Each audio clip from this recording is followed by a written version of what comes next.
Okay, let's do this. I traced 2 Wither wax blocks today. I'm feeling accomplished. I know you have like 70 done.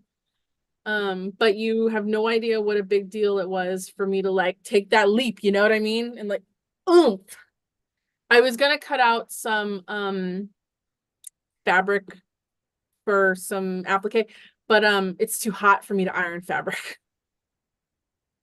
I just can't be bothered. Hmm. What's the matter? Okay, it's really weird. Why is it weird? So it says I'm live on Twitch, Yep, I can see that. but But I'm it's not not. seeing live on Quilt Nerd. Yeah, I can see live on Quilt Nerding. But yeah, there's no video. It says I'm offline, but everything else is coming through. Well, hey guys. Hey Bridgewater. Hey Robin.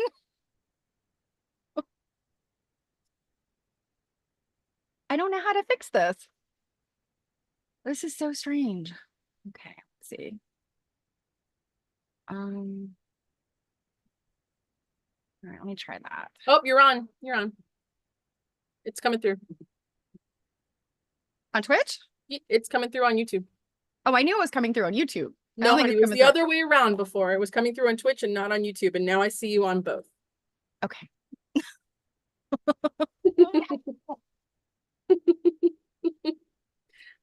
Hi, Kellen.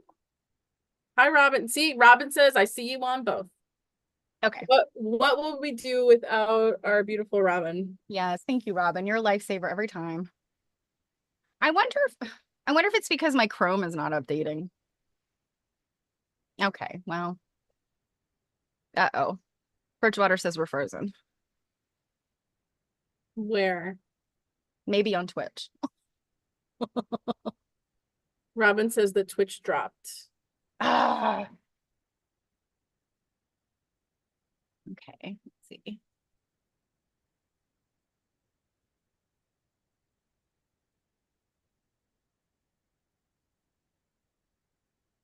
Usually Twitch likes Zoom. Ah, there we go. Okay. Okay. Yay. Okay. We're good. Hi guys. Okay. I see. I see it. It looks good. It looks good. Now, where the hell am I going to put this phone? Let's see. Let's see. Let's see. Let's see. Can I? Okay. Okay. I All see. I right. see. I see the peeps. So, everybody, I have there could, there could be a scenario where you see someone bust through my door and pull me out into the void, because we currently have a tornado watch until 8 p.m. And that's not normal around here. So they're really, really big deals. If I guess there was potentially one that hit touchdown in Connecticut the day before yesterday, I think. It's pretty rare. So yay, global warming. So yeah, if you see that happen, Steph is perfectly capable of carrying on by Yeah. herself. I can do this. It's more fun with you, but I can do this if And you I can even, if you guys want, I can even leave the camera running so you can like see if anything so we happens. can see quilts flying around. Yeah, and then like Mrs. Gulch comes through, like Oh no. I hope the weather stays good. As I was driving home, my son looked at the weather and he's like, "Oh, I think there's going to be a little bit of like a thunderstorm tonight." And I was like, "I'm not feeling good about this changing the weather at all. I think it's still going to be hot. Any kind of thunderstorm slash rain will just make it more humid and gross." oh, it doesn't cool you guys down, it cools us down. Usually not. It just Oh. adds to the humidity pretty much. Unless it's a sustained thunderstorm with a cold front, then that's a different story. But anyway. Are you guys having a good weekend? I mean, mine's been pretty hot. Um, I'm not gonna say mine has been great, but Well, I mean I have a good reason for that. It was my mother-in-law's memorial service was yesterday and it was beautiful. It was very emotional. My husband is still there with his father, so Anyway, no Yeah, bummers. No the, bummers. the non-fun parts of life. Yeah, definitely. And it's kind of like this is adulting. This is adulting, and I don't like it. Mm-hmm. Well, ugh, I mean, and add that to shit like, uh, it's so expensive to just like be alive. It And really like is. I'm not even necessarily having a good time. Like, Oh yeah, thanks, Robin. Yeah. I mean, it was good, but yeah. Hey, Janet.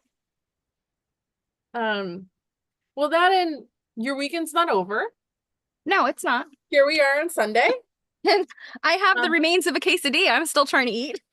we're gonna yeah, and like we're gonna hang out and yak while I pull crap out of cotton. Yeah. Um, See, I've already and done mine, really. I mean, I could do more, but and I was gonna say, what stage are you at? Like, are you gonna put it in a quilt yet? um, yeah, I have some pieces of fabric picked for the Mhm. backing, and I realized I before I left to go back to Virginia the other day, um, I looked for some white lawn. I wanted to use lawn just because it's easier to quilt through. And Wait. What is lawn? it's very lightweight. Like, do you know Liberty Fabrics, Fabric? Liberty Yeah, Lawn? yeah. Liberty Lawn is kind of the See, the gold standard of. I don't like Liberty fabric, so that's probably why I don't pay attention to that. Well, lawn is just a lighter weight. It's lighter weight than it's really intended for garments like little tops and dresses and things Okay. like plain white lawn you could use for like christening gowns and things like that. Takes a Okay. nice crease. It's just, I mean, it's a lot like quilting cotton, but just much thinner and lighter. And Mm-hmm. I like it for quilts because it's so lightweight and it's nice to stitch through. It's really easy to stitch through. So I thought I would do that. But alas, I can't find any white lawn. I'm like, did I use it all? I must have used it all for something. So I gotta figure out if I'm gonna use a different color or if I'm gonna Would you have to get that from Liberty in London, or could you get that from Joann's? Because they're carrying some Liberty stuff. I think I've occasionally seen Joanne had something kind of similar, like a shirting, like a white shirting that would probably But the qualify as Liberty lawn. fabric they're carrying isn't that? My store never carried any Liberty, so I don't know. Okay. I think that they only had flowered, like the flowered prints. They didn't have any solid white. Liberty's Okay. not the only people that sell lawn, though. I mean, Oh, okay. Okay. in fact, if you don't get Liberty lawn, like you just get regular lawn. I used to buy it for like $5 a yard. Like it was, Is it yeah, like similar to like a muslin? much lighter. Much later. Hmm. Hmm. See, since I've never sewn any garments, Well, I mean, think about like a christening gown or yeah, like those like I always very, just assumed that was a cotton. Is it just a cotton, like a yeah. full I mean, cotton? yeah, it's just a very lightweight cotton. Okay, How fair about enough. you guys? I mean, if you used JV, it's hard knowing all of the different types and weights of fabric. Yeah, you're absolutely right. Oh, And totally. well, I mean, think about some of the historic stuff that I've read on my stream. They talk about all these crazy fabrics, and I'm like, what is that? And luckily some of these books have a glossary, is it Calamonico? Is it, you know, whatever, bombazine. That's one of my favorites, bombazine. They just don't make that stuff anymore. But luckily, lawn is still made. Mhm. So the people that are, and I don't know how many of you are kind of modern or contemporary quilters, or if you really just look at old stuff, but Ruby Star Society is a really fun group of women, like a collaborative thing where they release different lines of fat or different lines every year. That they used to be cotton and steel. And when they were cotton and steel, they released one summer, I think, they released a line of lawn. So I still have some of it left Oh, over. And I okay. think that's probably what I'm going to use if I can't find any white. Gotcha. So you're telling me then for my first like real hand quilting endeavor that might be a good thing for me to try with Maybe? because it's Yeah. Yeah. so JB, like I hear you totally on the like can't keep all the different fabrics straight. I feel the same way too about thread. Oh, thread weights and like different types and this and like oh my God, I need to carry like this massive glossary around with me. Like, old fashioned like medieval books that were like chained to the wall. I need one of those as like a wallet chain, like on my hip or something. Like, oh, it's so bad. Yeah, I kind of ignore all the stuff about the threads, except, the bigger the number, the thicker the thread. I mean, sorry, the smaller the number, the thicker the thread. Thanks for illustrating my point perfectly. Wow, but I always remember, so like 80 weight cotton thread is like a hair. It's it's like So it's what like would that sewing with a even hair. be used for? Applique. I don't know if anyone's had maybe used 80 weight. I thought we used 50. 50 is good for hand quilting.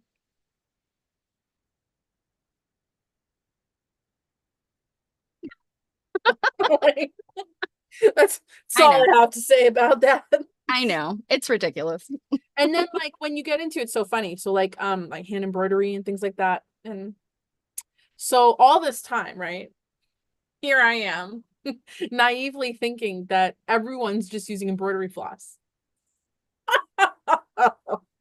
Oh, You've got for all this like fancy, like the crewel and the stuff on spools and I'm just like, huh, uh, like, have you ever visited like Sue Spargo's website and stuff for all of her? yeah, Like at she's one point, I was gonna buy her book there with all the different mhm. stitches in it and stuff, and do some of that. What are they called? Like the penny. The penny rugs. And when I started looking, look at threads, I'm like, how would anyone even store all? Like, who am I kidding? I should just ask Dawn how she stores all of her. Oh, yeah. So I think Sue Spargo they have she does the wool. Hers are like a wool poly. She does wool stuff. She's Yeah. kinds of stuff. And I think she does I think she has sets of pearl cotton too.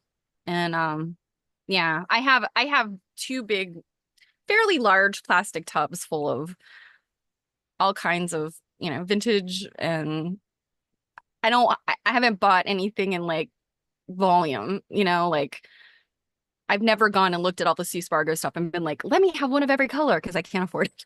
But Yeah. I mean, it's so funny when you can make the needlework sewing hobby as expensive as you want to make oh it. my God, yeah. Yeah. And I don't So even like, do you buy like colored machine thread? I do not. I have a very long time ago I had an account with Checker before it was before the pandemic. Um because you can get you can get a tax ID from your state and then just tell them, like I'm an artist and use your tax ID. I know a rep from Checker. Yeah, you have to buy a certain amount every year, and that was the problem. Like, got to the pandemic, I wasn't buying enough, but when I was regularly buying a lot, I bought pretty big volume of like dove gray Gutermann. So it's like not very dark, but you can still tell it's not white. And then and I can't remember the brand, but a bobbin thread that's a little bit lighter in white and black. And that's like all I sew with if I Yep. machine stitch. Yep. I only sew with the variations of gray and black. Um, just FYI, my friend Leanne there that you met in Pennsylvania, Mhm. she lives not far from the Checker like warehouse. Ooh, they're in Ohio, right? Yep, she goes in there to buy for her shop. So just like, So yeah, she could just go pick stuff up. yeah. No, she tells us all the time, like, hey, Druid? what do we, do we want to use something fancy, when we get together, like I'll go pick them up kind of a thing. So it's Oh, all nice. about the people instead of the more, the people Exactly. I know. Oh, I have Quilter says, literally, oh, God.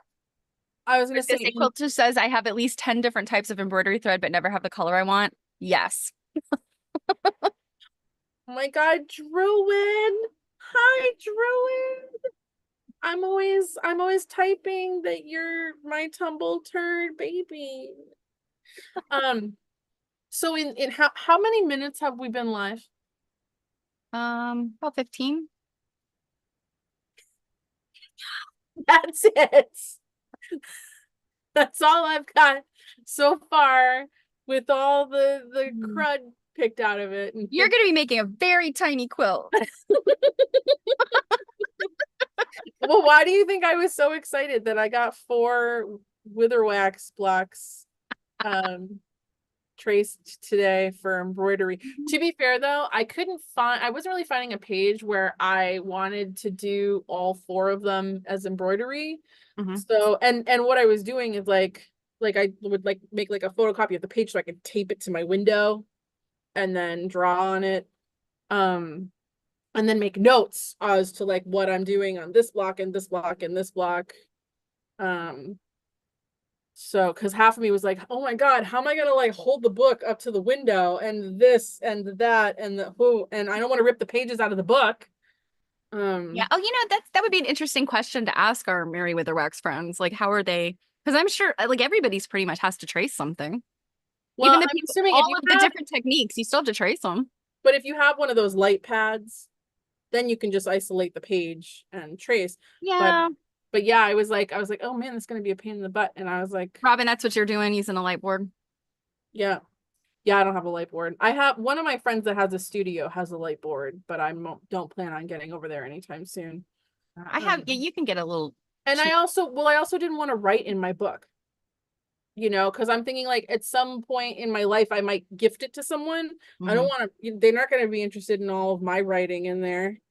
Well, you never know. Well, but see what I can do now is I can just take the pages that I've made with all of my notes and things and whatnot. And some of them I've like coloring in to try get a cheap one from Amazon that plugs into a USB. I didn't think about And that. Robin's using her granddaughter's Crayola light board. It works. Whatever works. I mean, Wait, tape it to the window works. Quilter said a cheap light box. Is that not different than a light board? So yeah, so the light boards are those thin wafer type. Yeah. I have one actually. It's not Temu, but Wish. Do you ever bought anything off of Wish? No, because I like the security of my credit cards. Also, everything from there is crap. But I got this thing one time. If That was Mia's watching, she's cursing you. I bought this thing that was like this big, and it's got LED lights in it, so it's blinding. But then over the LEDs, it's like plastic, and it's got like this perforated, I don't know if it's plastic or whatever behind the plexiglass or whatever it is. And it's regularly perforated, like like microwaves, they have on the door. I mean, you can look into the window, but it's like it's like little perforated. Okay. It's probably like a not fry your face kind of. Well, anyway, it's like actually, you know what? I might have here. I think I do. Oh, come here, you. Guys, if you see me like awkwardly looking down, it's because like I'm picking all kinds of crap out of cotton here. Like look at this thing. I've got to somehow try to get that like knot of snarledness out of there with like causing the least amount of damage to the cotton. So this thing, it's this. It looks like a notebook. Yeah, it does. But there's LED lights in here. And when you turn it on, you can see that it's like a perforated like that would be there. a lot easier than going like this. Yeah, it's super cheap. It's super cheap. And then light boxes. I have a light box too somewhere. That's it's actually got lights in it, but I would imagine everything now is LEDs. So, anything that you would get now is going to be like wafer thin. I mean, this is a piece of crap, but it works. All right, I'll get one. I mean, that would just save me the pain in the butt of like, but the one thing I do like is having to be able to like write on extra sheets and color on them. Because I'm also like literally coloring them. This is my real light board. This is a real light wafer from like a legitimate company. And you see, aren't those like $80? I think I bought this one like on an Amazon Oh, one of those hot days, like the Yeah, deals. what yeah, Amazon days or whatever, Prime days. Like I think it was the very first Prime days that they had, and I think I paid like $50 for it. But yeah, these are regularly a little bit more expensive, but also Well, go because ahead. the studio that I go to where you can use one, she also sells them, and Yeah, and it's I mean really you about can it. get like really big ones. She's got a big honker.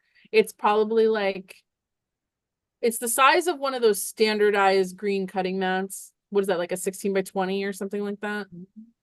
It's huge. Yeah. It's huge. I just kind of figured I would at one point I considered it, and then I was like, um, truth, I've got enough cotton for a fairy dollhouse quilt. Or a facial swab. Yeah, I can remove your makeup tonight. I can use it for astringent. Um, you're so cute that you think I'm wearing makeup. Um, I was like thinking about getting one when I had like taken an applique class, and then I was like, if I really got into applique, because I'm telling you, I really do want to get into it. Like I want to love it, and I want to like do it on the couch and stuff like that. Then I would splurge and get Mhm. something really. I was also like, then I'll get one of those like floor standing ot lights that has like the magnifying. My And mom then has. I did buy, do you remember those glasses that I sent to you where you can like Yeah, sit at 90 I got degrees some of those. and you can see down? I I bought a got pair some of of those. I those. got some of those. Have you You used them? did? I haven't yet. Have you? Yeah, they work, except they don't really fit very well over my glasses. And I've tried over Um, several pairs. These they actually fit over the best, but they still kind of like drag my glasses down. But it's so wild because you're well, looking forward, but you're seeing your project. So bizarre. to be fair, honey, your glasses are huge. Do you have any that are like average size? Mm-mm. Oh, so I was gonna Well, say, because I got a big head. I got a I big could. head and a wide face, and What so about some contacts? I do have contacts, but I can't sew with contacts because they're not I can't get the visual acuity, like the sharpness that glasses can get. Um, I Hmm. just can't. Hmm. So I've tried. Well, I mean, a magnifying glass, Oh, maybe? Jan, you traced some and back basted. Awesome. I think back basting is definitely a really good technique. I have never tried it. So I've tried it before and I'm trying to think, what did I do it on? Because I think it was honestly Dawn and somebody else when I first met Dawn and didn't realize that she was Dawn. I was on at a quilt shop thing and she described back basting and then I think I can't remember if she had a sample with her or what, but she showed it. She explained it and showed it. And I was like, oh, okay. But I'm really lazy and it's like one extra step that I don't want to do. I mean, So for me, I think it would be better than getting me all stuck with the applique pins. yeah, I think if you are having trouble,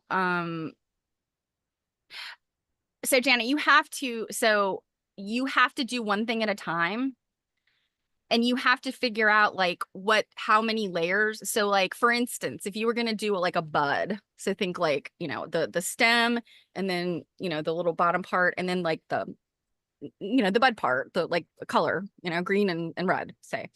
You'd put the red like the bud on first and you do that applique. Then you would put the green on to do the bottom and the stem. So you have to think ahead with the colors when they're layered like that. It's a little bit easier to do if you're doing it from the front side where you kind of know and you can see. But yeah, and that's kind of another way. Yes, do all the tracing first. So, and you should be reversing, although with most of the Mary Witherwax patterns, other than the letters, I don't think it really matters. Some of the stuff would, face the other way. But yeah, you'd trace it on the back of your fabric and then see if I have this piece of fabric here. Um, we're just gonna call this an applique piece. Isn't it beautiful? So, like, okay, this is the back, right? And that's the front. And so on the back, you trace your design, whatever it is, and then say this is the you know, the bud of the flower. You trace the whole thing, and then you put the bud in, and then you do that applique, and then, you know, and then you go on to the next thing, you know, and then you just have to keep layering it. Yeah, reversing. You know, the reversing, most of them, I don't think it matters because I think she did a lot of paper cutting. Because if you really look at some of them, they're very symmetrical in either the two sides or the four quadrants. So most of them I wouldn't. Did Dawn mention if she agreed with that theory? I'm not sure. No, she actually didn't say. She said, I remember her saying that she thought that Mary was a doodler. And Yeah. I agree with that. Like, I think she probably was a little bit of like, you know, she had definitely had a really strong creative streak and she was talented. And I think she probably was just in a lot of cases, if she didn't have a flower or a cat or something else that she wanted to stitch for the day, I literally think she took small pieces of paper, folded them up, and did a little cutting. Mm-hmm. And then she went to her massive stash of circles. Those circles, man, they'll get you every time. I just bought a set of K. Buckley Perfect Circles. Does anybody have those? You didn't have those before? I did not. Oh man, I had to buy one of those when I was like doing an applique class. And I was like, why do I need 700 circles for one applique class? Oh, dentist loops to clip on your glasses. I missed that, Druid. Yeah. Those would, you know, and they do make those for like jewelers and people who do a lot of like, and I mean, that it probably is dental or medical stuff that people are getting, or they're marketing them that way. And yeah, I've looked at those before, just the craftsman ones, like for jewelers and watchmakers and stuff. They are absurdly expensive. And I mean, I guess it's just, you know, it's all of that like magnification power is Mm-hmm. not cheap. But Mm-hmm. oh, quiltish, you have the circles. Yeah.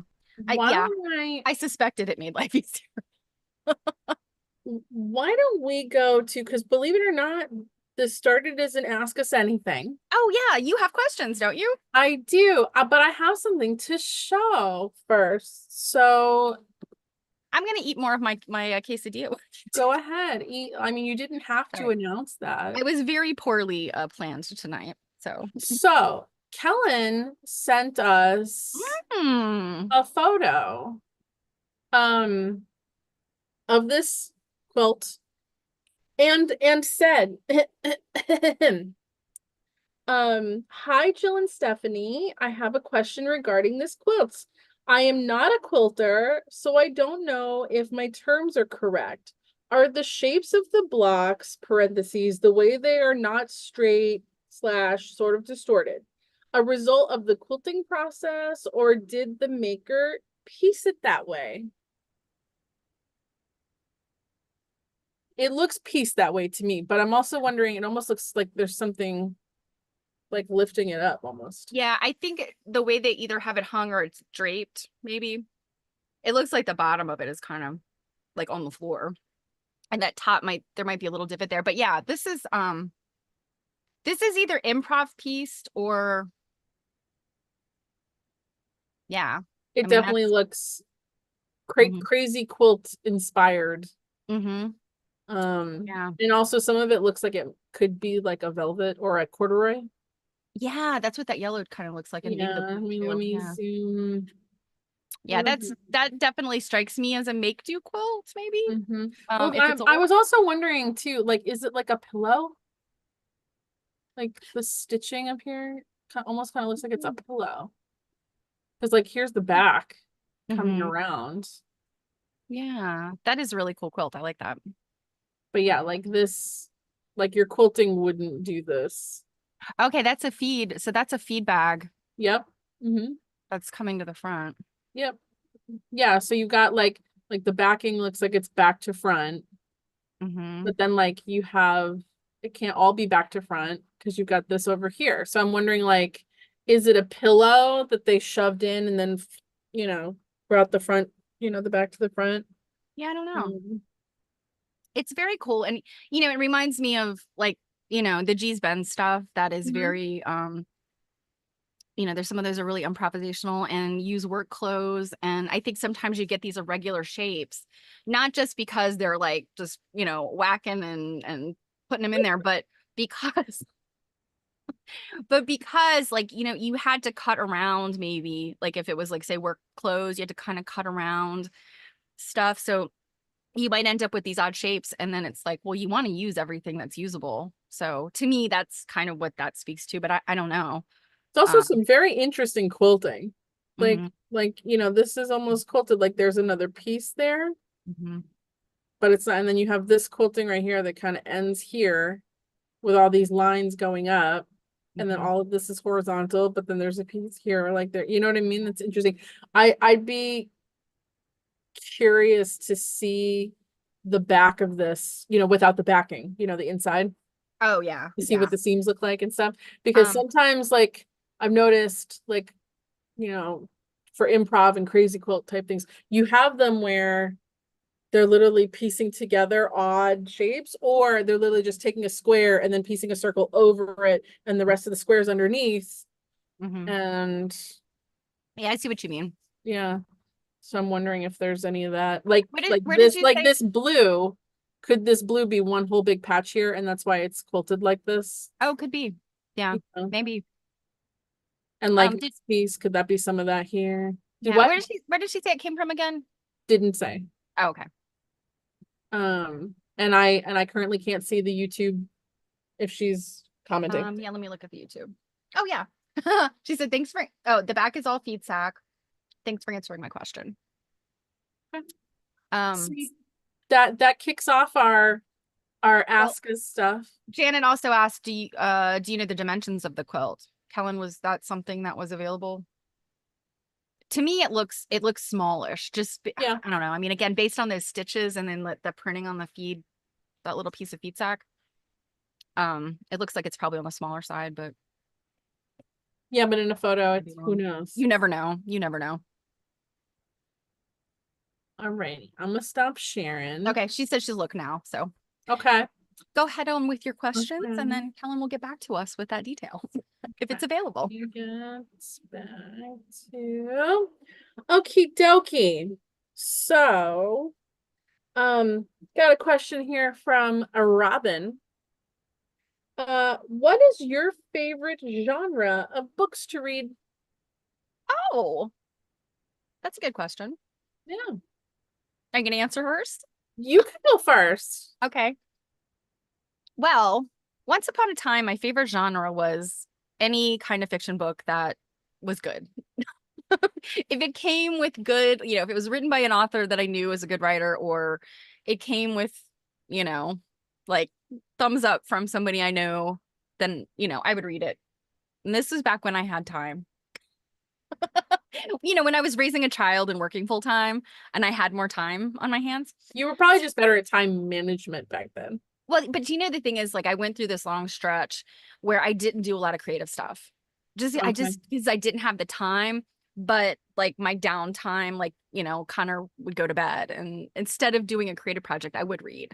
And I read a lot before I'd go to bed at night. So, but since then, I listen to books, I listen to Audible, I listen to a lot of books, and sometimes it's again like something somebody's recommended to me. But most of the time, I read nonfiction books now or listen to nonfiction books, either like certain types of memoirs or history kind of stuff, and true crime. I listen to a lot of true crime, and I probably need to stop.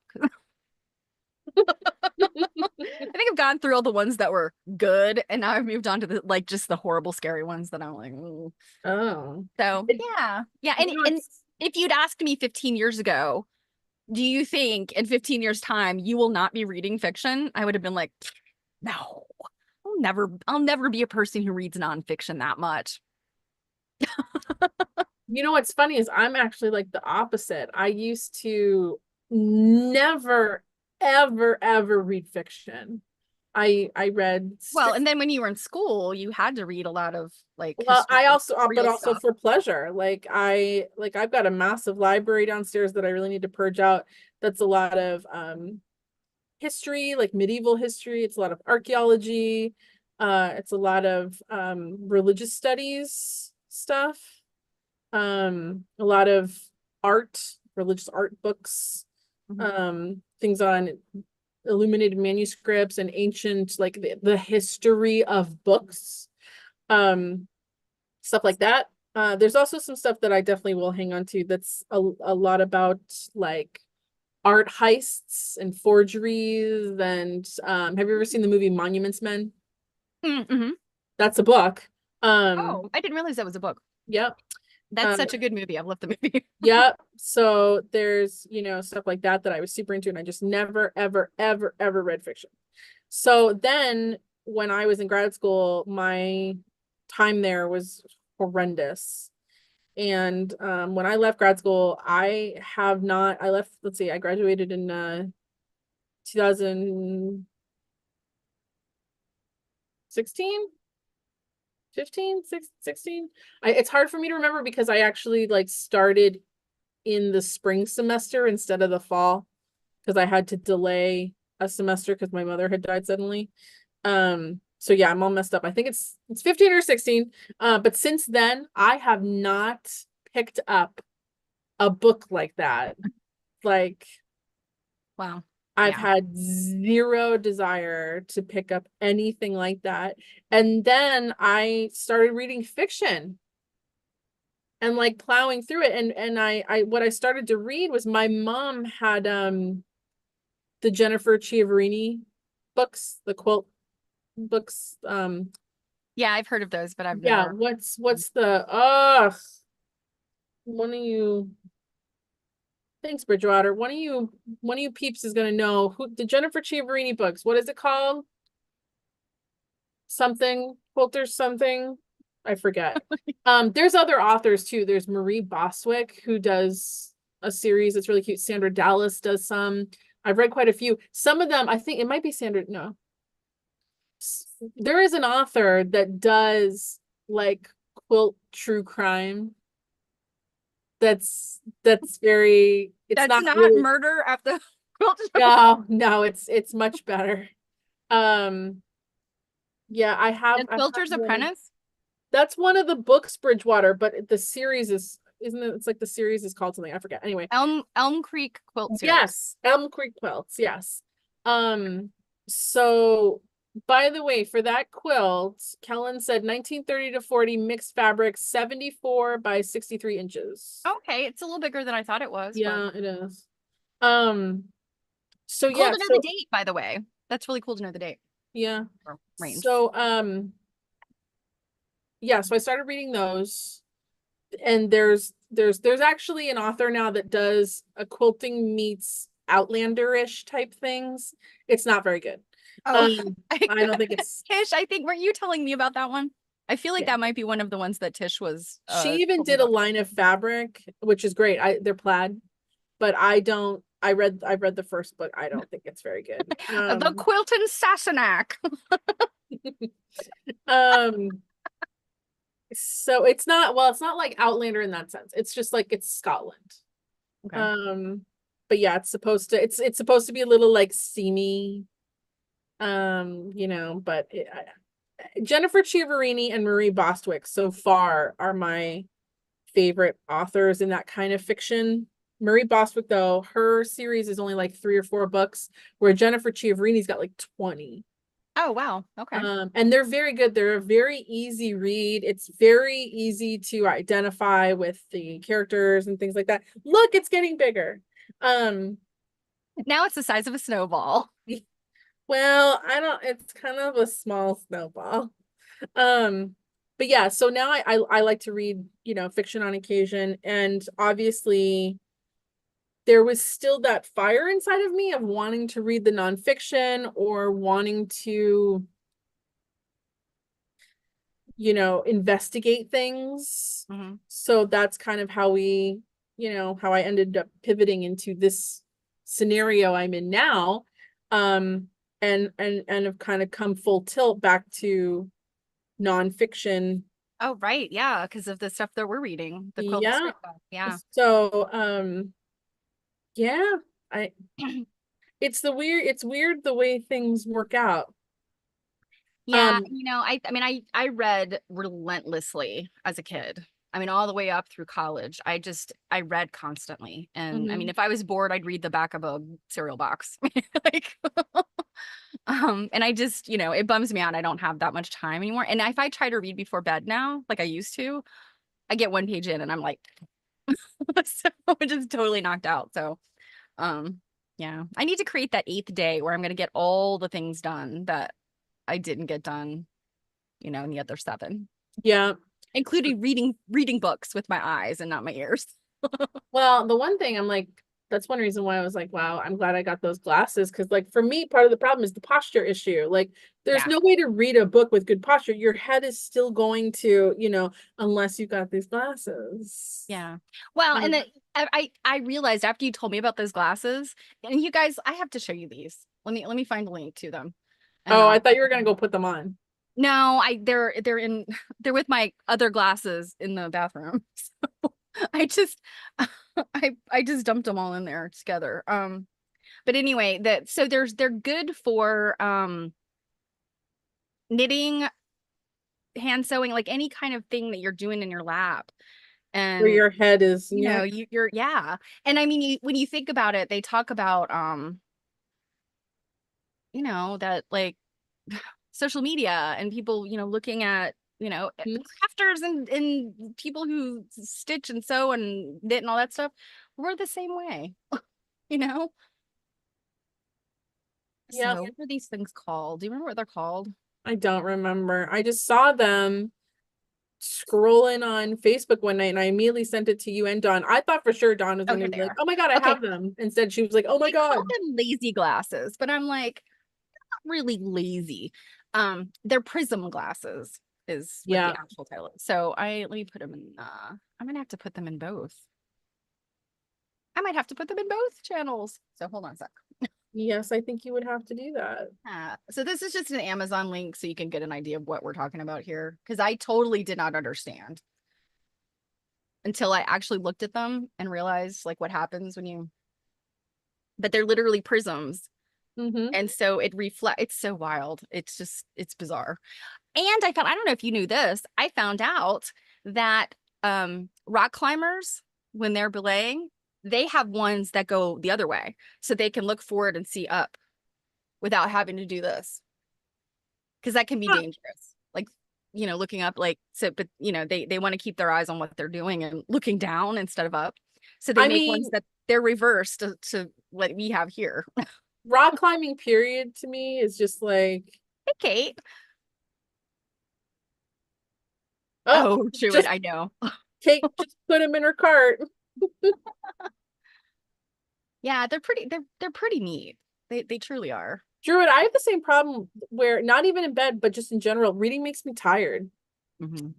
Yeah. It's the And it cognitive load sometimes if it's a difficult, not a even difficult, if it's but not difficult, apparently the act of reading, because I'm also a slow reader, just tires out my brain.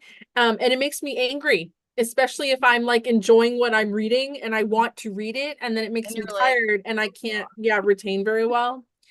Robin Um, said that Reese Witherspoon says that listening to books equals reading them. Yes, you are absolutely right. My sister-in-law is a paraprofessional and works with a lot of kids kids that have special needs, and particularly children that are poor readers, like they have trouble with reading comprehension skills.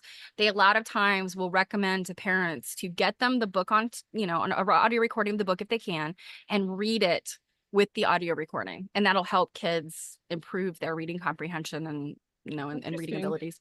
Yeah, so I can't listen to reading. My brain won't retain. Isn't yeah, that I weird? to me it's easy to get um distracted, and all of a sudden you realize you're thinking about something and not listening. Yeah. uh, Yeah. it's kind of a And skill you have to develop. I'm also like a combination audio and visual learner. So like I'd have to listen to the book and follow along like in the book, you know what I mean? I can't really like do something else and listen and be like, all captivated and stuff. I'll just forget and it's just background noise. Oh, can't read a hardbound book in bed, your arms get tired. I'm the dummy. I'll lay there and I'll have the book propped up and then I'll like drop it on my face. I am totally the person that will have one of those like book arm pillow things in bed, Mm-hmm. you know, like that we Yeah, had. those never worked for me. I just slide down and they just Well, and then I would have one of those bed tables on top, you know, to prop it up. yeah. Um, They're yeah. There's all kinds of interesting hacks for I think the prism glasses, the bedside, the hospital table over your bed, two thumbs up for that. I actually have one at my couch because I got tired of setting stuff on the arm of the couch and then it all would fall, you know? mhm, The cats would knock it over. So I was like, you know what? I'm getting one of those. And it's right there at the end of my couch. And I mean, obviously, if somebody comes over, I'll move it, but it's right there. If I decide I'm going to eat lunch on the couch, I put it all right there. My laptop, my sewing project. It's nice. mhm. Well, there's the next question Oh, is part of that. okay. Um, which book has been your favorite so far on Book Talk Tuesday?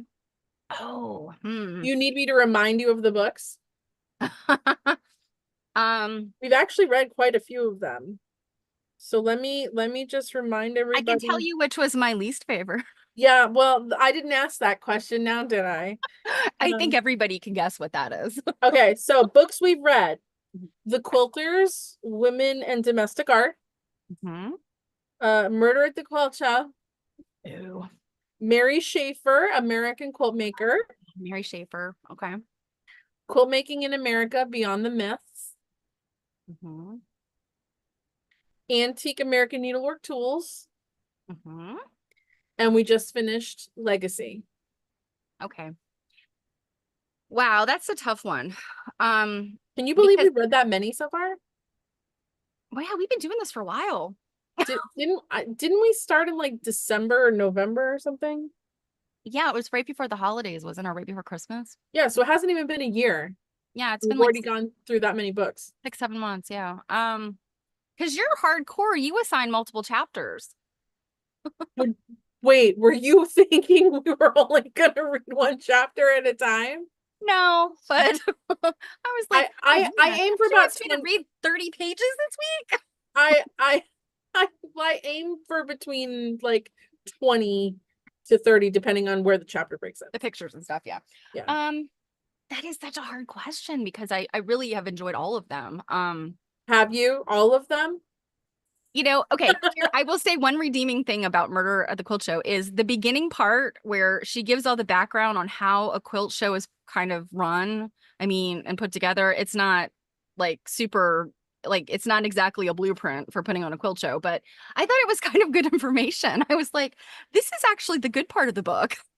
And I think the intent was to give people a back, like kind of the backstory or kind of an understanding of what they were reading.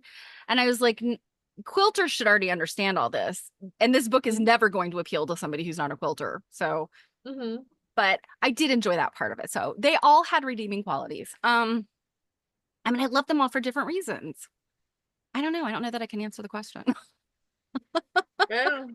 What was your favorite? Who would have thought that so far that would have been the most scandalous one? Like I just can't It's not scandalous. It's just hard. What was your answer. favorite? See, you can't answer the question either. I think I really enjoyed Mary Schaefer's story Hmm. because for one, it wasn't anywhere near as depressing Tallulah's. as Tallulah's. Like I mean, I don't get me wrong, like Tallulah was an incredible person, but her story was just so heartbreaking. I know. And I had trouble identifying with quite a bit of it because like think I don't have, you know, a million children, Mhm. nor have I lost a million children. I Nor just have you moved between Georgia and Alabama multiple times. so I found Mary Schaefer a little easier to self-identify with. Mhm. Um and also because I just find it really interesting that Gwen Marsden's the one who wrote that, you know. Yeah, yeah. Um so yeah, so I think Mary Schaefer for that. And then the Needlework Tools book, just for it being a deep dive into tools. Yes. Um, And for that reason, I feel like the needlework tools book and some of those other books, they kind of it's hard to compare them, mhm, just because they're completely different, content genres. If I had to take one of them to a deserted island that was the only book I'd ever have, well, of course it's going to be Dawn's book because it's got all of the needlework. I could look through that book forever and find new things in there that I, mhm, didn't notice before, mhm, poring over the pictures, all that. mhm, Um, and of course, Mary Schaefer's book was very, Gwen Marsden's a fabulous writer. Nancy Lee Burdick, also fabulous writer for Tallulah, Tallulah's book. So, the writing in both of those was really good. But then Quilt Making in America, you've got all this fantastic history, that from all these researchers. mhm. Yeah. Yeah. Yeah, I think the Quilt Making in America was a really great intro Mhm. to uncoverings and the work being done at the AQSG and things like that. I will say by far my least favorite book was The Murder at the Quilt Show. And again, I am totally not against throwing in a fiction book every now and then. Like we could totally do a Jennifer Chiaverini or a Marie Yeah. Boswick. Yeah, I would be there's willing to read one of those. Honestly, well, I think I knew that kind of that quilt fiction genre I knew it existed, but I never really like looked at it. And I think my mom might have one or two of them. she I'm not probably sure. does. Yeah, I'm she not probably sure does. which author it is, but yeah, I would be more than willing to read one of those. I mean, they're at the very least they're fun. I'm No, sure. they're, I mean, Stuff that you highly can relate to. identifiable. Yeah. Highly, and again, there I have read, there is that one that I did read where like a murder takes place. It was not, they like go away on retreat and like find a dead body. Okay. Um, Not one of their fellow retreaters, but it was someone related in the retreat. I forget off the top of my head who wrote it. It's not someone whose name is as big as a couple of the other gals, but um it was still much better than Murder at the Quilt Show. So, who would have thought that Jimmy Fallon, was right when he was telling us which quilt books to stay away from? oh, and the poor woman that wrote the book, and I can't even remember her name now. Aileen, I don't know. I'm not going to look it up. I don't want Murder of the Quilt Show in my algorithm anymore. Well, then So we better sorry. stop. We better stop saying it, or our phone's gonna like bust in. So another question from Robin was, what is your favorite music? Oh, Robin, why you gotta ask these questions I can't answer? Oh gosh. Much water. Sometimes when you're on retreat, some people not coming down to breakfast may be a blessing. Indeed. I have definitely felt that way about some. I will never name names ever. But suffice it to say, the retreat I went to recently, there were indeed at least one person where I was like, go sit somewhere else, you. um, so music. Drew and I have had this conversation before. I don't necessarily have any one genre of music that I like. I listen to all kinds of stuff. And I mean, everything from, I could get down with some like turn of the century bluegrass, I grew up, my dad was a big like roots country fan. So, like more it's really more bluegrass than anything, but like Hank Williams Sr., Patsy Cline, like that kind of stuff, which I love. And then I went through my deadhead phase, so which is about 10 years long. So, everything in that whole, 60s, 70s kind of music genre. But my husband is a big music person, and he introduced me to a lot of music I just kind of took for granted or never really paid attention to. And we have some good friends that are musicians. And so I just feel like and my son is very musical. So I feel like I've kind of always I'm not a musical person, but I hear a lot of different kinds of music. And so, you know, there are things that I like. And honestly, it would be easier to ask me what kind of music do you not like? I like rap. I mean, I listen to all kinds of stuff. I mean, hip hop, some hip hop and rap is actually very cool.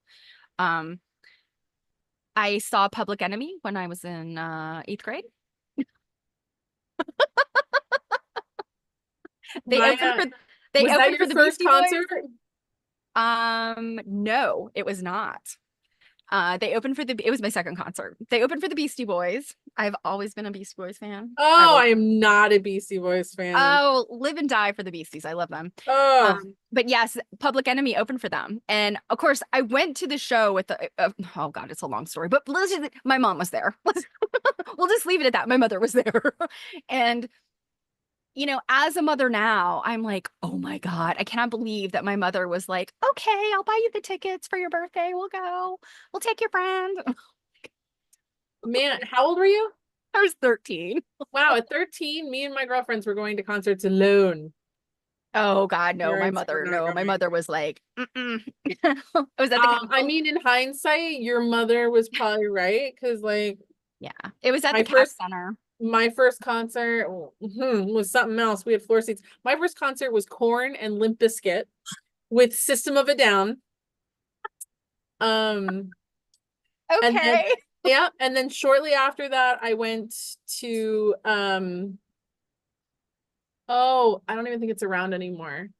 What was it called? The Warp Tour. Oh, yeah, okay. Is that still around? I don't think it's around. I I am not sure. At the time, it was like Papa Roach, Yeah. and like some 41 before they were anybody. Um, Yeah. so let's see. I went to that, but then like I mean, for today, like I can bust out to some Taylor Swift. I am really in my I am really all about like 80s and 90s crap right 80s, now. man. I love Like, 80s music. oh my God. In I am fact, in so about it. Baltimore, there is an 80s cover band called the Leg Warmers. They're so stupid. And I've seen them twice. They're so much fun. And then, I mean, it's like every stupid 80s song, you know, that you Oh just, my God. When I'm listening to it, I'm like, this stuff is awesome. I know. And my And you know husband's what's like, please funny? don't make me go to that. You know what's funny that you said you like Patsy Cline. Fun fact, I sang Patsy Cline at my mom's wake. Really? Yep. Yep. We Which were song? crazy. It's my grandmother's favorite. Okay. Okay. Um, So Robin says her first concert was Johnny Cash. I think Robin has outcooled all of us. And Bridgewater, yes. Yes, I have definitely used a men's room at the Cap Center because the Cap Center had zero bathrooms. Absolutely. Yeah. wow. Because, you know, it was a Cap Center. It was for the Capitals. I have to say, I don't go. Do you go to a lot of concerts now? I don't go to a lot of Not concerts. anymore now. The last concerts I've seen Lindsey Sterling a couple of times. Okay, hold on a minute. Bridgewater's BFF's boyfriend, ex-boyfriend is the drummer for the Leg Warmers. What a small damn world. They're so much fun. I love them though. Yeah. Um, I mean, in terms of like, rap and stuff, it's not my jam anymore, but I could get into like some 90s rap. Um, Mhm. and R&B, back then the R&B was so good. I'm a little on R&B. It depends. It's so good. R&B really depends on, like I can get down with some Boys to Men. Well, it's funny because like I follow a couple of accounts on Instagram that are like 90s nostalgia, and they do stuff like they play the original Pure Moods commercial for the CD that would come on at 2 a.m. Dude, that Okay. CD Yeah. is so good. I have that CD and it came on and I was like, oh my God, I love that CD. And then they had jock jams and Yes, then I remember Jock Jams. Uh-huh. yep. And then like so I'm like listening to it and then like they're making fun of how you'd like wake up middle of the night at 3 a.m. and that would come on and it would be so loud. And I'm sitting there watching it. I was like, oh man, this stuff was good. Yeah, it was that one. It was the like the love ballads because I can do me some Celine Dion. Okay. I can also sing some Celine Dion. See, you can sing. I cannot sing. Nobody wants to hear me sing. Uh, I don't want to hear me sing. I was in a band a long time ago as the singer. Um, I didn't know this. yep. And I mean, Okay. I used to do a lot of karaoke and You would not find me. stuff like You that. cannot catch me dead at a karaoke place. I mean, don't get me wrong, I have horrible stage fright, but I do it. Um, so yeah, I mean, So, what I'm was like, the band name? oh my God. I don't even think we had one. We were like an Evanescence cover band. I was like 16. I mean, it's funny. I remember the Oh my band we used to open for. Their name was Uncle Wally. Um, God. they're not around anymore. They were Goals for like the an 80s cover AQSG band. seminar. Oh my Karaoke where God. Jill sings. And I just go Bridgewater, watermelon rutabaga, watermelon rutabaga. Bridgewater, if you find some place nearby to do karaoke, we can totally go do that at seminar. But am I gonna do it for seminar? No.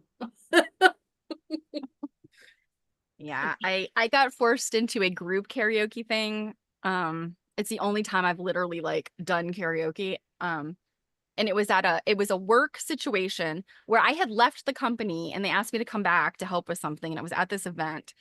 And I was like, please don't make me go on stage. Like, please. Like, I don't mind going on stage if you need something to announce something to talk about. Like, please don't make me go on stage and karaoke and dance. Like, no, I don't do that. It's awful. So literally I'm up there and we're like, and I'm like, watermelon rutabaga, watermelon rutabaga. Just moving my lips. And why the watermelon rutabaga? Because it makes it look like you're mouthing words. It makes enough Oh, weird, like not weird, but it makes enough like mouth movements so it looks like you're saying stuff, but you're not really saying anything.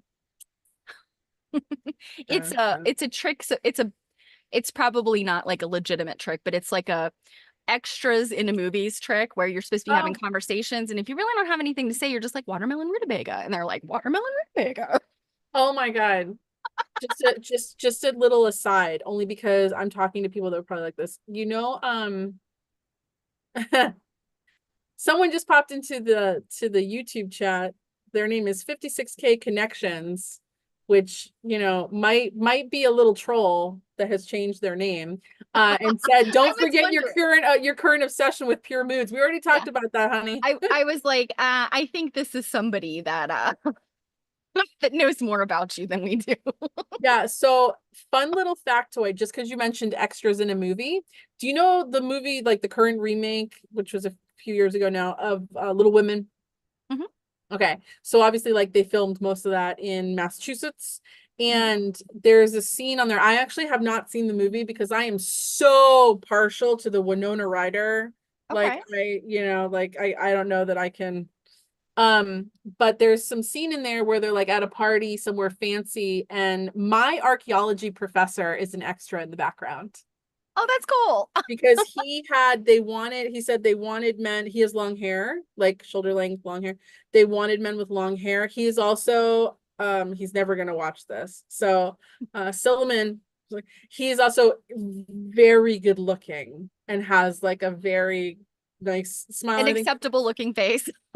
Yeah, I can guarantee you he went to that casting and they were like, yes, You. please. Yeah, Like, you.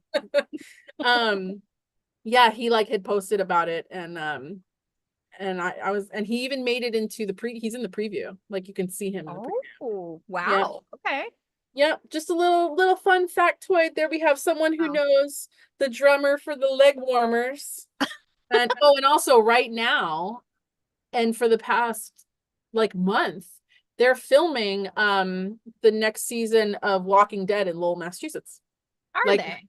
yeah, they closed down all of downtown the other day, which is where the museum is, to Wow. film Okay, and so stuff. they used to film The Walking Dead down in Atlanta, right? I don't watch the show. I think so. And even if he does watch this, I don't care. I don't care that he knows I'm talking about him.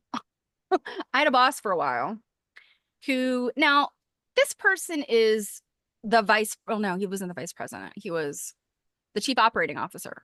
Chief operating officer for a a small business, but nonetheless, a company of about 50, 60 people, a technology company. And you know what was on his resume? That he was an extra in The Walking Dead. And I was like, bro, that is not that is not a flex you want on your resume when you're trying to convince people to hire you for chief operating officer jobs. Yeah. I'm Yeah. like, what a doofus. Yeah, that's weird. But it's funny, that kind of lends into another question. Um, and this one's really like specifically for you, but because people know the answer for me, but I'm happy to answer Okay. it for anybody new. Okay. Steph, tell us about what your day job is. Um, what day job? But no, like what are you trained for? What have you done work in? Okay. Like explain it to us like you're Chandler Bing and no one really understands what it is you've done for a living. Do you know how many, so when I've been in corporate jobs, how many people I've worked with literally for years. And when I'll leave the company, they'll be like, I loved working with you. I still have no idea what you did or do. So my title, like professionally, my title, what I have a master's in is instructional systems development. And I like my professional title would be instructional systems designer and developer because I can kind of do both. I can design and develop. But what that means is I can create and training programs for companies, basically. I mean, that's really what it boils down to. So Um, people like you are who I have to thank for the awful training videos Kohl's would produce. um, yeah. But I mean, my goal, so I mostly did and still do. I mean, I do still consult and do some freelance work. But most of what I was doing was highly interactive stuff. So, and I worked in the mortgage industry for a long time, and they have, mortgage brokers have pretty extensive training requirements that they have to meet. So, the goal is how do you teach somebody who is regulated and required to know about XYZ law? And there's a lot of laws that govern finance. And so that was probably the most challenging of the jobs I've had is that kind of stuff. But it's essentially just, and I try to explain to people. So explain it like like you're a 5-year-old. I'm a cross between a teacher and a web designer. That's kind of what it boils down to. So, and Okay. I've worked for companies that like training companies, like that's what they do is create training Hmm. for different clients. And I've been the one person training department at several companies. It's fun. I mean, I used to kind of be pretty good at Trivial Pursuit for that reason because I know a lot of stuff about weird, you know, random things. So You know stuff about weird. so Robin says all those dumb training videos for working in a retirement facility. The sexual harassment videos, those are the worst. Training at work is the worst. Yep. Can it? Oh, Steph, never admit that. I hated any of those trainings, no matter the company. Well, there was one that we Yeah. had to do at Kohl's where they made it into like an animated game show. And That kind of stuff, I think you're insulting people's intelligence with that kind of stuff. It's oh my God. Well, and it was also just like the amount of time that is wasted that I like have to pretend. And like you could either be like a human or you could be a traffic cone or like oh, it was just terrible. Oh, it was so yeah, terrible. I mean, I think some of that stuff, again, it's like it insults people's intelligence. And it is actually very, very hard. I mean, I have advanced education in this. It's hard to create something that's educational and engages people and they're not it's not boring and it's it's interesting, they learn something. It's really, really hard to do that for a lot of topics and especially in the workplace. The When you're one that regulated, they have to do it. I really hated when they would do training videos for scenarios that would happen, like in your Kohl's building. And they wouldn't hire actual actors to do it. They would just pick Joe and Sally to, you know, recreate the scenario. And it's like, hi, how are you? Oh, thanks. It's so great. Like, and it's and half of us are sitting there going, that scenario would never happen that way. That lady would have gotten in your face and she would have demanded to see the manager. Like, like, come on. Oh my gosh. So Janet says the ones done by the US Navy are the worst. Yeah, I'm sure. The government can do some real humdingers. And Bridgewater says, "Now, have you ever taken a driver training with a bad internet connection? You drive drunk. You drive like you're drunk." And I'm guessing you fail then. Yeah. My mom used to have to do because my mom worked for the federal government and she would have to do these like I want to say a lot of them were like in person, like she would go to a classroom kind of thing, but then she would have other ones that she'd have to do uh just like at home on her computer, and she would just be like, this is so horrible. Like I just can't even get through this. But there's a test at the end and I have to pass it or they're gonna because she was a contracting officer, and so they would take her commission or whatever. I think it's a commission is what they call it. So How do you train for the person who poops in the dressing? You can't train for the stuff like that. It's oh, kind of Bridgewater, that has, it wasn't even in the dressing room for me. One time I used to manage my Kohl's building overnight because I was in charge of setting all the ads in the store. And when I say that, not just me, I had a team of people. There were 3,000 signs. I wasn't doing all of them. So one night the manager's leaving and she informs us, hey guys, like don't go into the toy department because a kid pooped. And we're like, what does that mean? And I go, and it's funny, actually, what she did was highly illegal. She could not leave the building with that there, because it's biohazard. oh yeah. Hourly associates in the building. She got in trouble for that. Oh. And I went over just to see like how bad is it? How far can we go? Blah blah. It wasn't even just that this kid like pooed. He then took it and wrote all over the carpet like a crayon. Yeah, I have some poop stories from retail too, and they And scarred me. why? They Why is shattered my it always soul. poop? Frankly, playing with my poop was never anything I wanted to do, whether a child or now. Like, I mean, I don't know about you, I but don't understand that. But we luckily, like, there's laws here that only an executive can can deal with that. yeah. Or like maintenance. We had maintenance back then. We don't have maintenance now, but Oh God, so employees do have to deal with that. Oh, yeah. yeah, I I would not. That would I'd be quitting right then and there. code turn in the toy department. We used to call that a code brown. Mhm. What's a code brown? Well, it's funny. My one boss that I had like at the end there told me a story. And she could be very funny. She told me a story about having to clean up vomit, and I was like, dude, you'd be cleaning up mine too. Like and she was like, yeah, so I grabbed this. She's a store manager. She's like, I grabbed this, whoever, some girl she's working at, and she's like, you're gonna help me clean up vomit. And she's like, I can't do that. And she's like, no, no, no, I need you to hold my hair.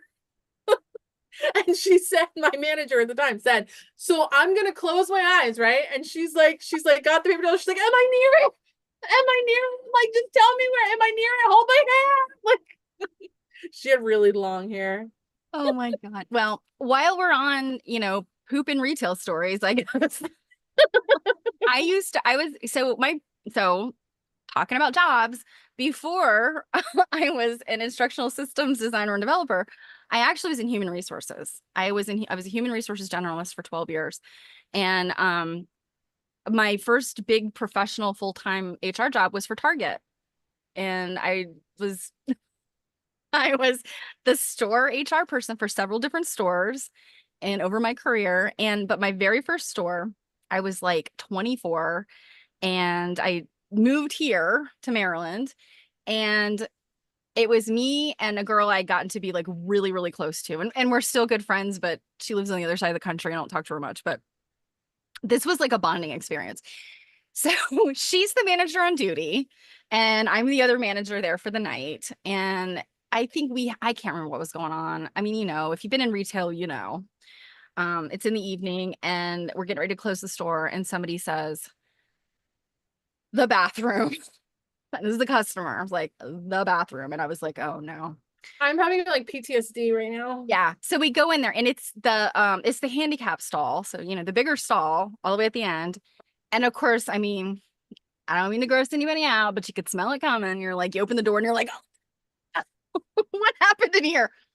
I kid you not. I don't know what this person, I hope they got medical attention because I, I can't even describe. Has anybody seen the movie Hall Pass? Ever seen the movie Hall Pass? No, I don't think so. There's this scene in Hall Pass where I think it's Jason Sudeikis's character, maybe.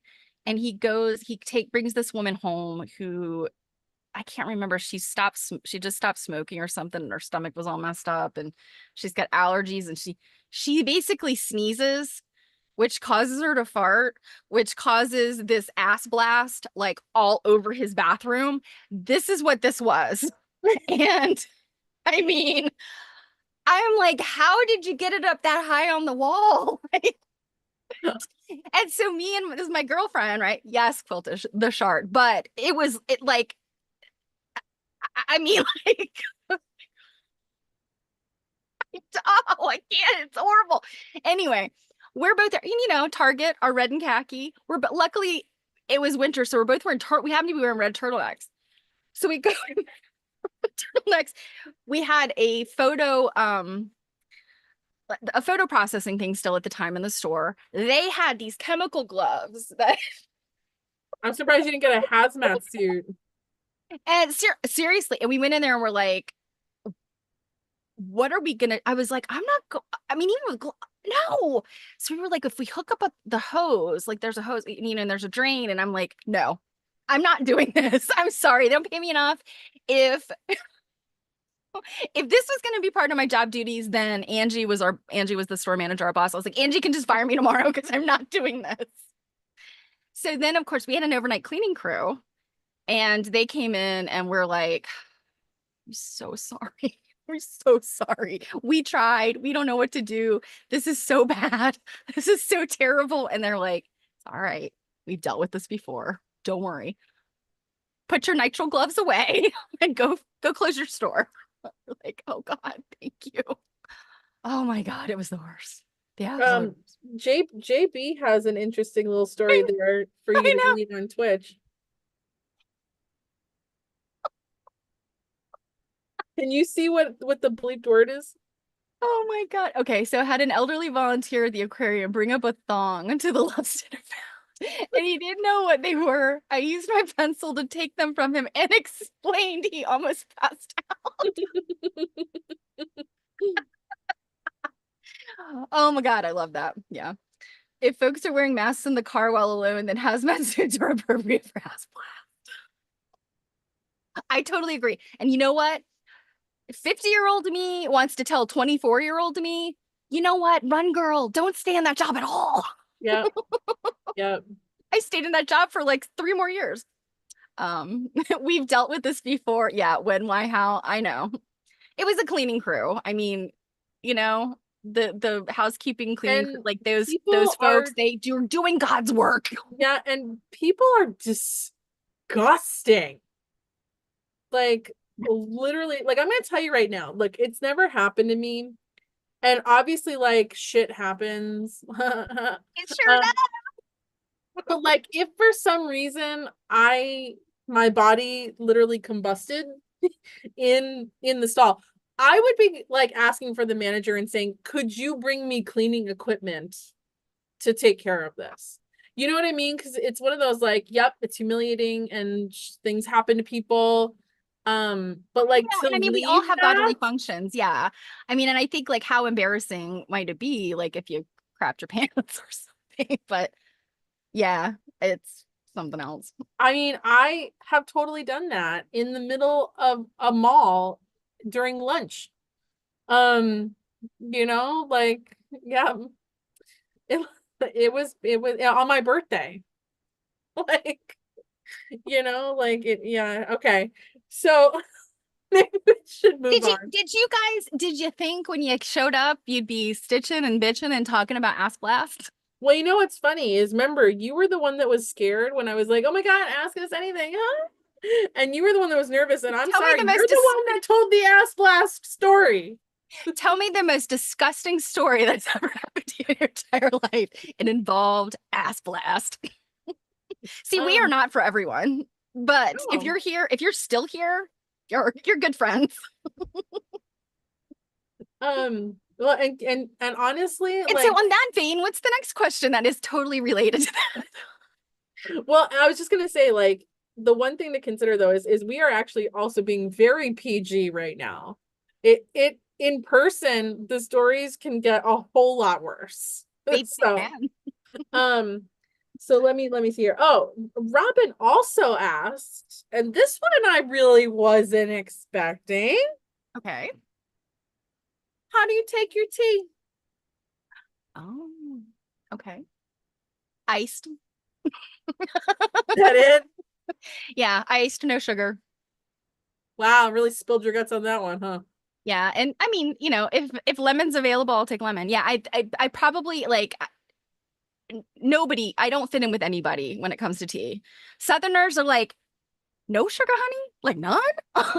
Yeah, Yeah. not the 3 pounds that we're gonna put into this thing. Luckily, most Southern restaurants now do have the unsweetened iced tea option. I remember when I was a kid, because my mom always drank unsweetened iced tea. And yeah, we would go places and be like, we don't do that. So, and both my grandmothers made tea that would like rot your teeth with one glass. But yeah, I don't love hot tea. In the winter I'll drink it, but I generally don't love hot tea. And I think people are always like, No, I don't. I mean, I often don't really like hot beverages in general. Mhm. Earl Grey. I I do love a hot cup of Earl Grey. Now I'll put sugar in hot tea. so if it's hot, I like milk and sugar. Depending on the kind of tea. Obviously, I'm not putting milk and sugar in like peppermint tea, if I don't feel good. Then I'm doing lemon.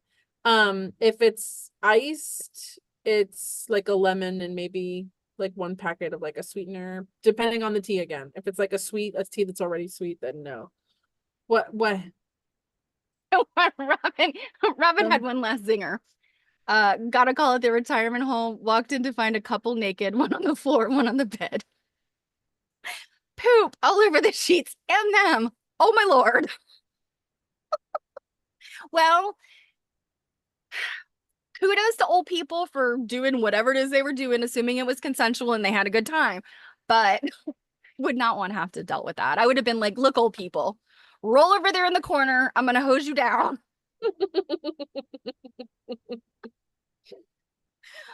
Oh, Janet, I'm sorry that the music we were talking about was it's not because you're old. Come on. You're not old.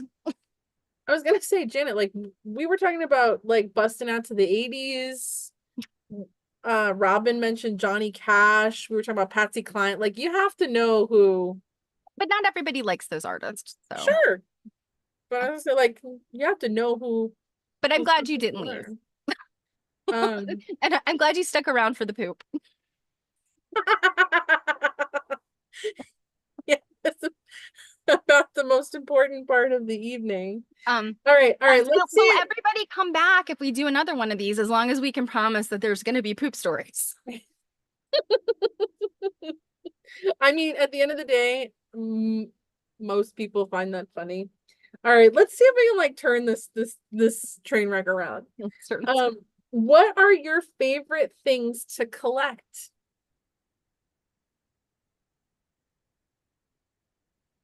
Another question that's difficult.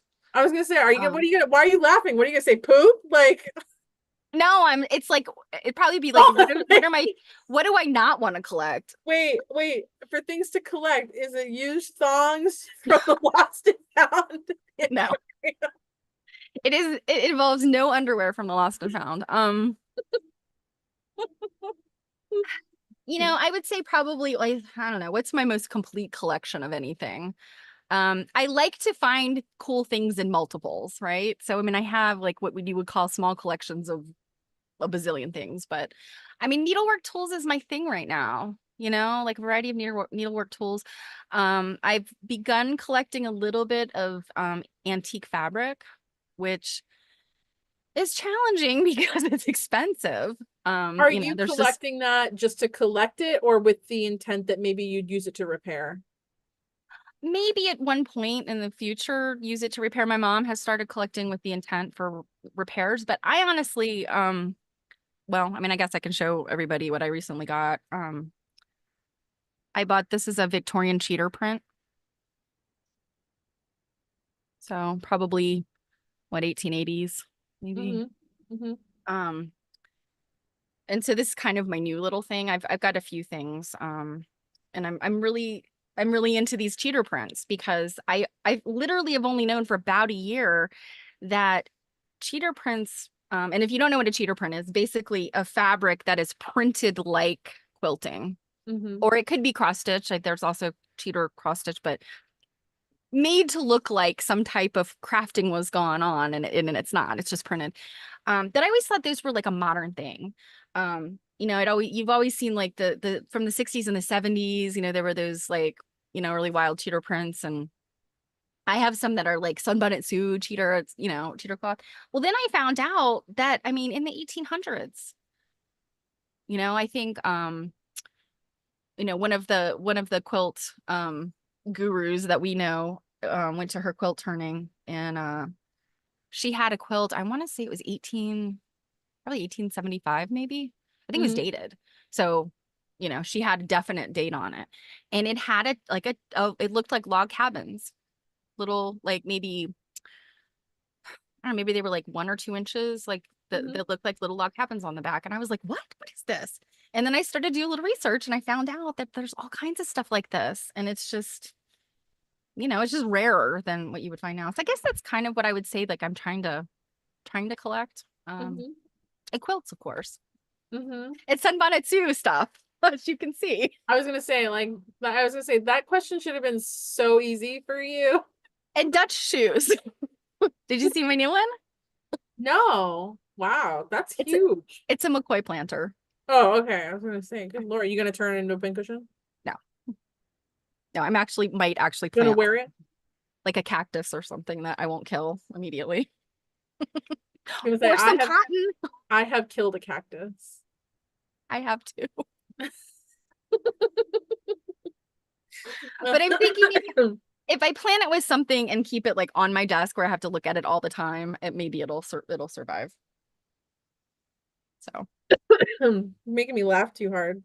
so what do you collect Um, besides needlework tools? Because we know you have an awesome collection and quilts. Awesome yeah, collection of those. that's actually really, I used to collect books like it was going out of style. And then when I was in college and I studied, religious material culture, I used to collect religious things, religious art. Yeah, don't you have some like illuminated manuscript type I stuff? do have some, yeah. Um, I also collected antique religious texts. And for anyone asking, I am in absolutely no way, shape, or form religious. That's the thing I mean, what I know about you is that you are very like irreligious. I But I that just had that and you I were was going through not this. Yeah. I was not raised in a religion. I Mhm. am not baptized as anything. My parents were not. They technically, obviously, I think one was like Presbyterian.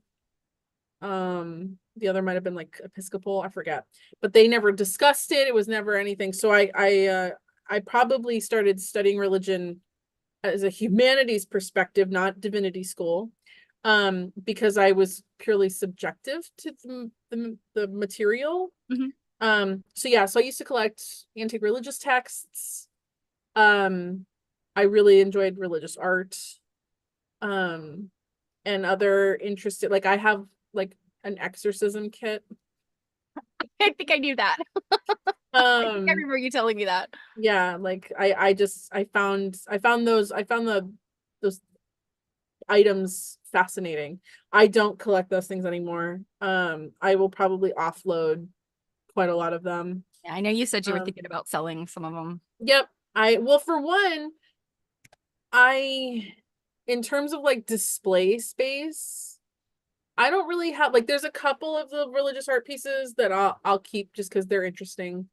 Um, but I have now, because my tastes have changed and I'm collect like, needlework things, samplers. I need the display space for, there's only so much I can put on the walls. Um, so I mean there's some things I'll probably keep, but like I'll probably keep maybe like my limited manuscripts Drew and had things said like you that. would have fun in each other's books. I mean also when I was in my younger, like my teenage years, I went through um my witchy phase before it was like the cool thing to do. So I have a lot of those books as well and paraphernalia and things like that. Um, but yeah, I mean, God, I can't even tell you how many books. I have a massive, massive library downstairs that I'm really needing to cull because now I'm building a massive quilt library. So, Yeah. I got rid of a bunch of books probably 2 years ago, and I need to cull again. There's some books, and you guys probably have this too. There's some books where um I've read them so many times, or maybe I've only read them once, but they just I don't know. It was like a important time in my life, or something like that. And I can't get rid of the book because I don't know. And I'm thinking, this is ridiculous, Stephanie. You could probably get any one of these books online like that, and you wouldn't have these things like, you know, I weighing you mean, down. But I yeah, don't know. There's literally, just literally, they take up a lot of space and they weigh a ton. they do. Yeah. That's the love hate with books, right? I mean, like I could not live without books. Well, and Um, the thing that stinks about a lot of the quilt books is a lot of them are hardcover. yeah, and some of them like don't come as digital, and you would I don't know that there's very many um like quilt or art books that I would really want, as digital, because it's just, you can't look at the pictures as well, you Mm-hmm. know? Yeah, And, no, and I don't love digital books because for me, I'm totally that person where I want to touch it, I want to smell it, I want to, like I'm totally one of those people. I love the printing smell of a new book. yeah, new books do smell good. And I I love the smell of an old book.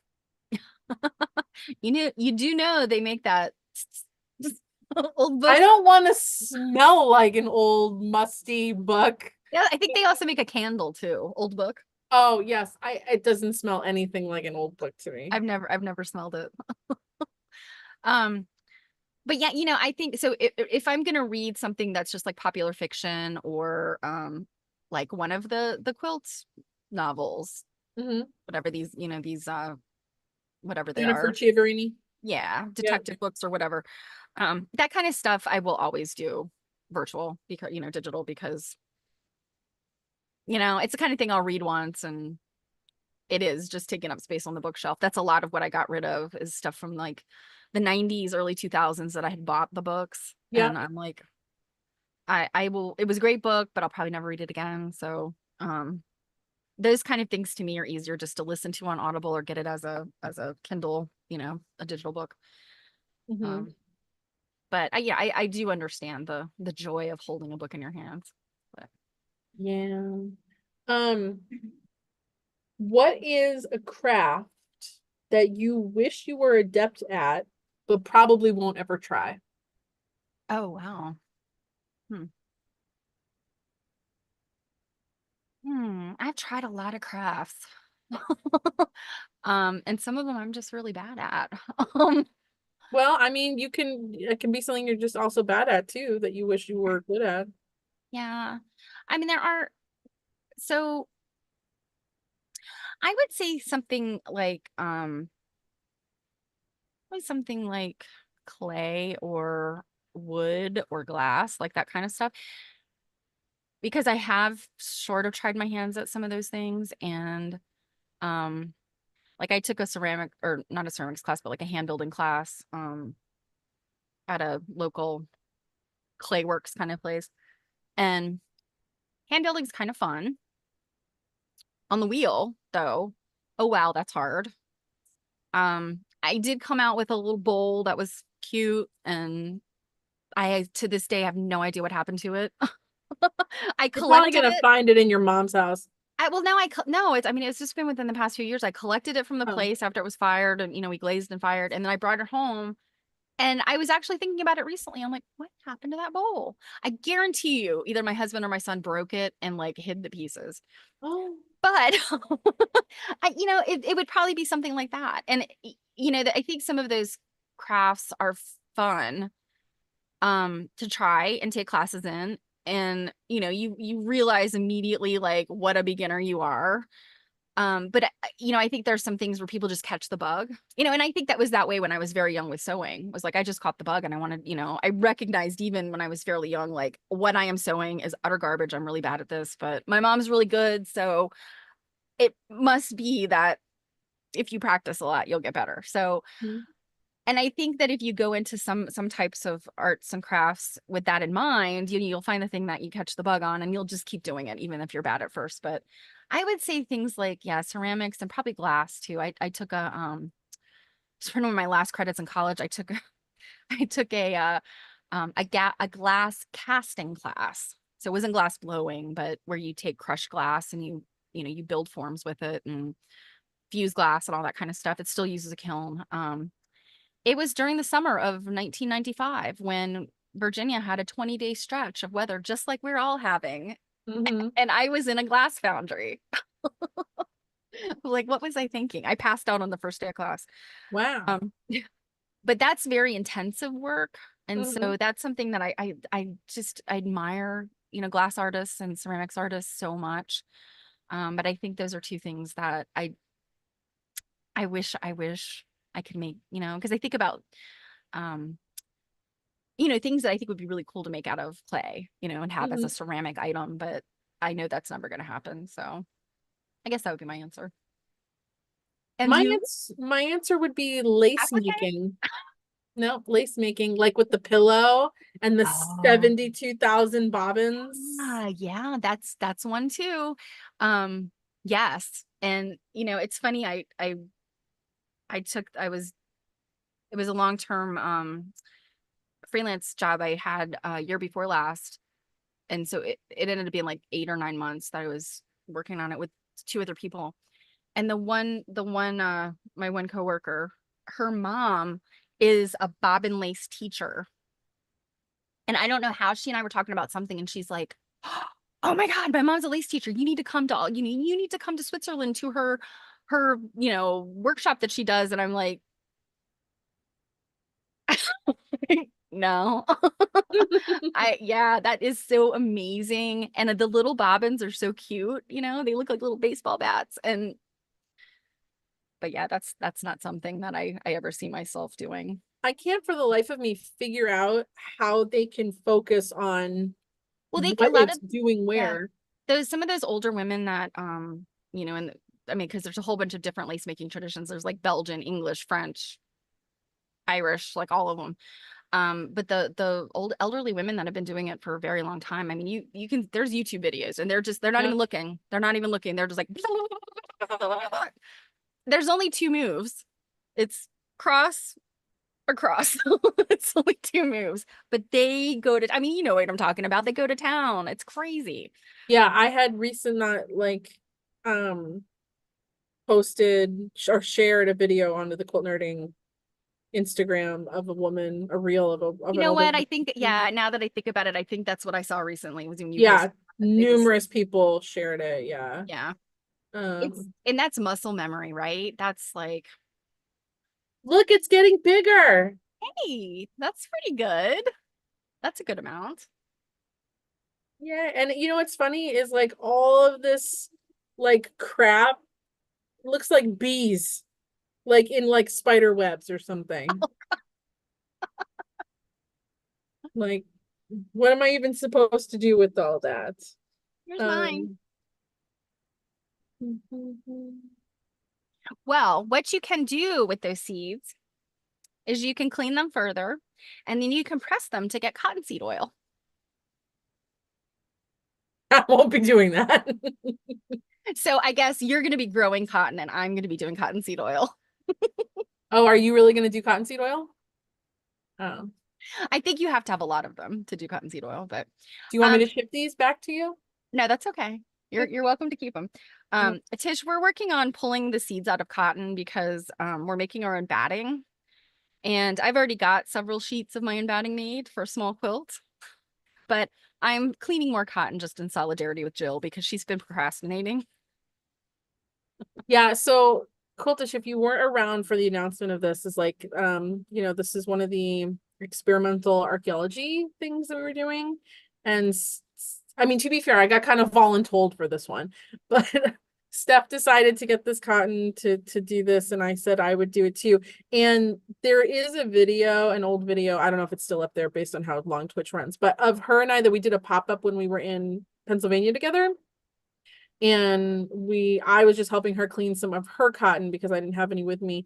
And in talking about it, when she decided that she wanted to do the Mary Witherwax, 100-day sewing project thing, I have wanted to try some hand quilting. I've taken a class, and also like the Mary Witherwax, maybe do some hand applique with some hand embroidery and things. And I was like, well, it would be a great idea to use this cotton and make a smaller Mary Witherwax, because as we can already see, I'm not good at keeping up with like the 1-a-day thing, not at all. I did finally trace some blocks today, so like that was a really big deal for me. So I and also I think I'm gonna do, because Steph was talking about how obnoxious it is to do the circles on the applique. I'm thinking I might do some stuffed embroidery with this cotton as well. And have it kind of be this all-encompassing kind of historical research, kind of a thing. And yeah, we're just, yeah, Quiltish voluntold. So don't worry. I have voluntold her for stuff too. Yeah, a lot of Um, things.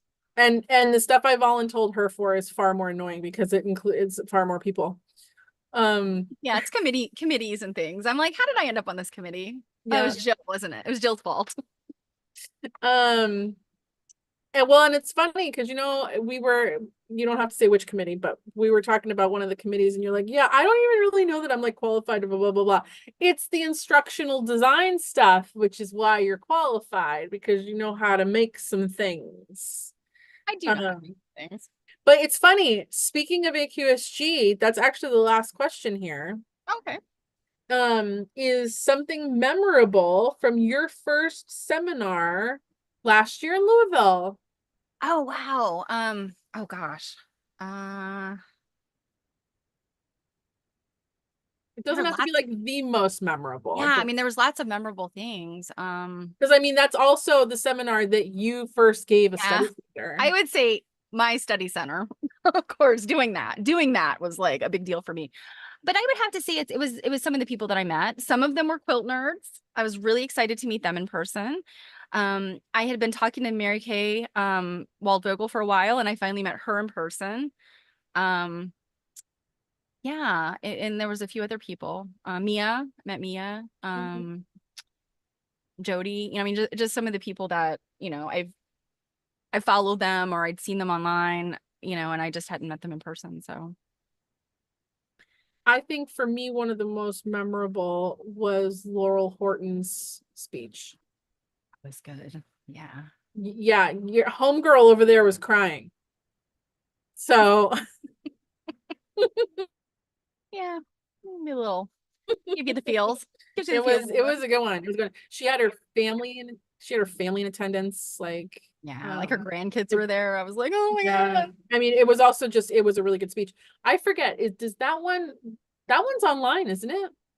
I think it is. I think that one's on AQSG's YouTube It is. channel if Yeah. anyone wanted to see it. It's very good.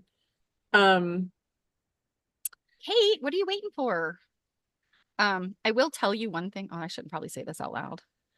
Um, right now, we're hoping to change this very soon, but right now, when you join the organization, um, your membership fee covers you from January to December. It's not rolling, which we immediately said, like, that's problematic. You guys got to stop that.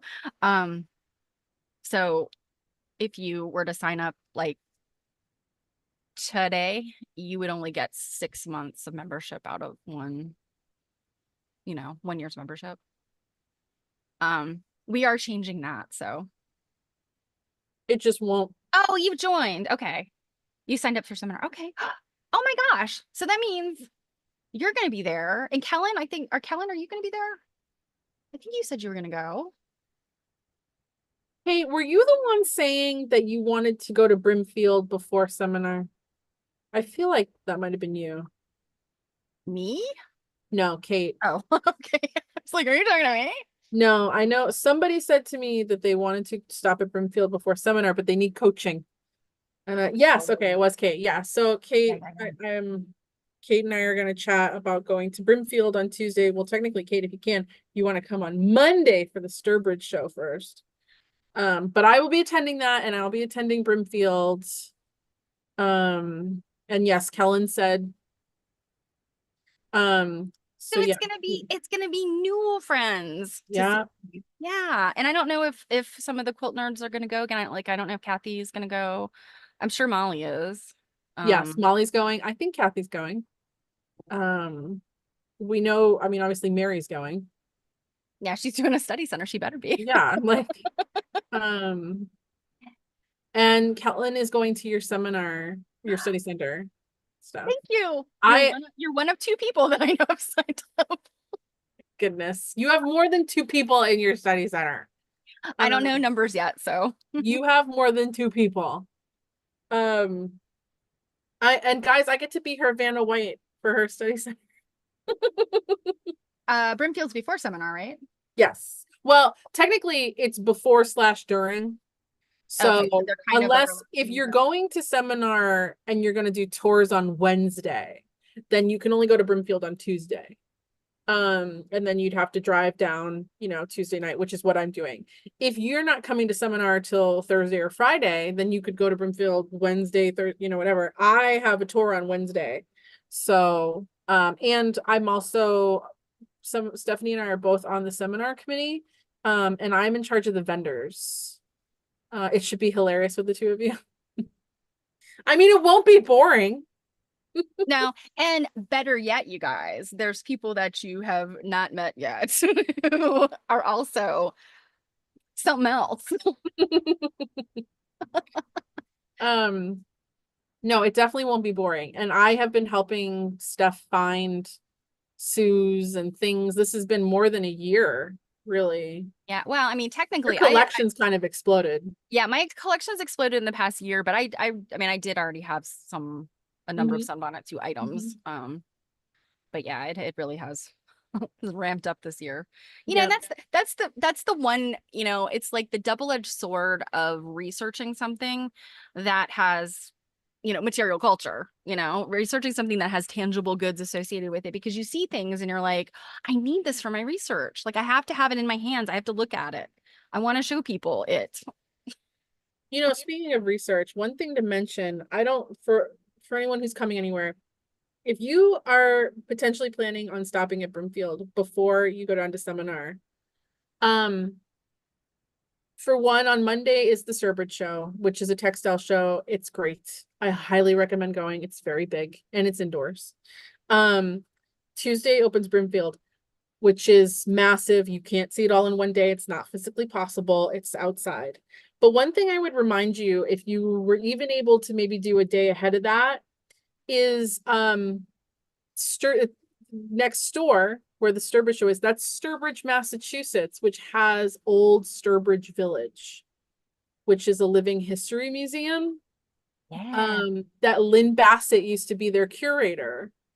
They do have a quilt collection. I have not been there in 100 years, so I don't even remember what it looks like. I actually tried to go in May when I went to the Sturbridge show on the Monday, and they were closed.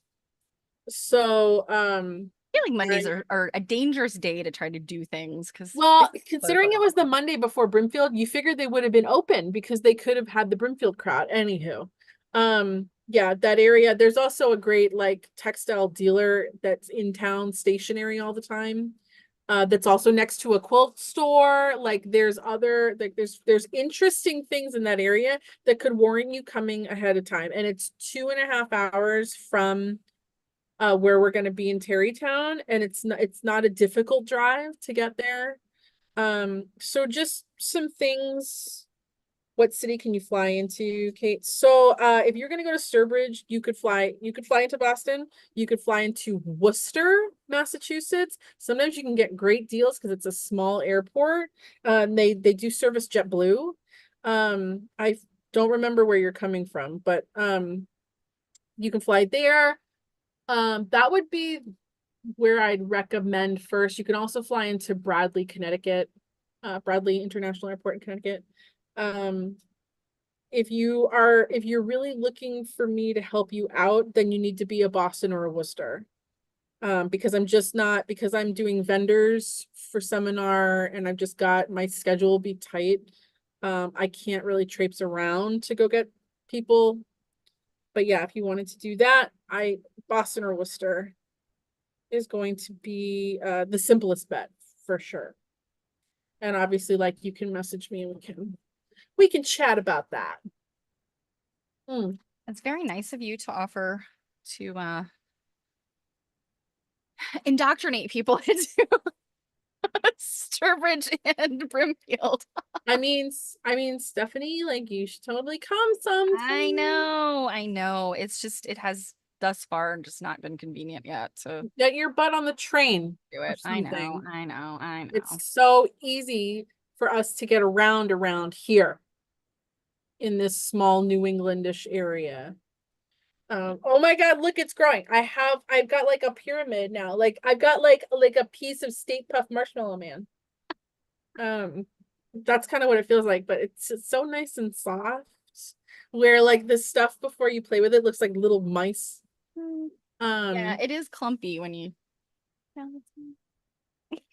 yeah. Um, so speaking of AQSG, um, if you could tell everybody here kind of just a little synopsis about what it's like to give a study center, because potentially you can download that part of the video later and we can use that for other things like we have to Oh, so I shouldn't start off by saying, "Oh, it's terrifying." do. Well, I mean, I will be honest because because I'd never been to seminar, I didn't know what to expect. So Mhm, I was pretty nervous at first. mhm. Just kind of like, oh gosh, these are people that, the people that I had met, I'm like, these are scholars, like these are people that have been studying stuff forever. How am I gonna teach them anything? Um, but I kind of came around after talking to some people and realizing like a study center, there's so if you don't know a whole lot about AQSG, and just to let everybody know, AQSG is the American Quilt Study Group. We say AQSG and we need to define it, I guess. Um, but there's several levels of ways that you can present educational information and your research. And study center is kind of like what I call like the mid tier. You can do a poster presentation, which at first I heard, I was like, poster presentation, like, what is this thing? I don't understand it. And then I totally realized it's like science fair. Like that's literally what it is. Like you have your poster and you have, stuff on it about, whatever you're researching. It might be pictures and graphs and things like that. It's a great Um, jumping off point. yeah, so that's kind of an intro. That's like sort of the intro. And then there's the I've done some research. That's study center. But the thing is you don't have to have, you know, you don't necessarily have to be responding to some kind of like, you know, thesis question. You it can be kind of broad study. It can, because I mean last year I was Dr. Dunton. I didn't really necessarily have like a very specific thing to research about Dr. Dunton. I was just looking to see like what's his collection like, what's he got in there, what can we draw from this collection, what else do we not know about him. So that was kind of what mine was, just an overview. Mhm. And, there's still lots of stuff I'm still learning. And I was definitely scared that people, because I mean, there were some people in my study center, like I literally think there was one person in my study center who researched and wrote a thing about Dr. Dutton. And there was a number of people who have his book. But what I realized quickly was, even if it's a topic that people already know a good deal about, they're always looking for a fresh perspective. And so, there were the people that were like, oh yeah, we want to hear, what you got to say. What have you found out? And I felt very, like I felt very included and loved, after I presented, people came up and were like, that was so great. I learned something new, or I had actually dispelled a few things that were incorrect that had been published about Dutton. Mm-hmm. And I had the receipts to back that up. Like here's what has come out over the past, 20, 30 years. Here's what the real story is. So Mm-hmm. anyway, long story short, it was definitely not as terrifying as I felt it was in the beginning. It is such a cool way to, just get eyeballs deep in some kind of topic that you're really interested in. And I mean, you do have, I mean, it's 2 hours. You have to put together a 2 hour presentation, or an hour and 40 minutes, because you want to do 15 to 20 minutes of Q&A. You want to have time for that. Well, and yeah, and to be clear, you did a presentation. Some people Yeah. do a quilt turning. Mia did one that was Mhm. ephemera party where she Well, and that's the one I'm doing this year, is more of like that. It's a more of a Mhm. hybrid kind of thing. I'm doing like an hour presentation, and then there's going to be like an hour trunk show. And it's people are going to be able to, like, Touch not this things. one, but look at the Sues. I'm not going to have all of them there, but many of my Sues Well, and you'll all of have my for ones you stuff. aren't bringing, you're going to take pictures of though, Yeah. right? Yeah. Yep. And Highly yeah, so interactive. Yeah, but like Mia's ephemera party that we mhm, did, she brought lots of quilt ephemera things. mhm. So old patterns, swatch books. She did a small presentation, and then we just got to play with her toys, Yeah. you Yeah, it was know? a lot of fun. Yeah. So there's Um, really no wrong or right way to do it. It's yeah. however you need to do it that's interesting. Hmm. And yeah, so I guess my concise answer is, what is it like to do a study center? It's exhilarating because, again, you've nerded out on something and you want to share that with other people, like-minded people, people that get where they get where you're coming from. They understand, like they understand what it means to find this topic in the quilts and textiles and be like, I'm going to spend the next 2 years just living, eating, and breathing this stuff.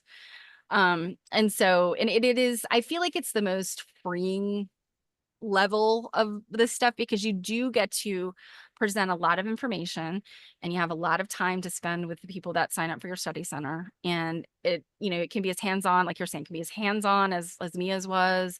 It could be like what I did, which was really just a PowerPoint presentation. The next level up is publishing, and Mhm.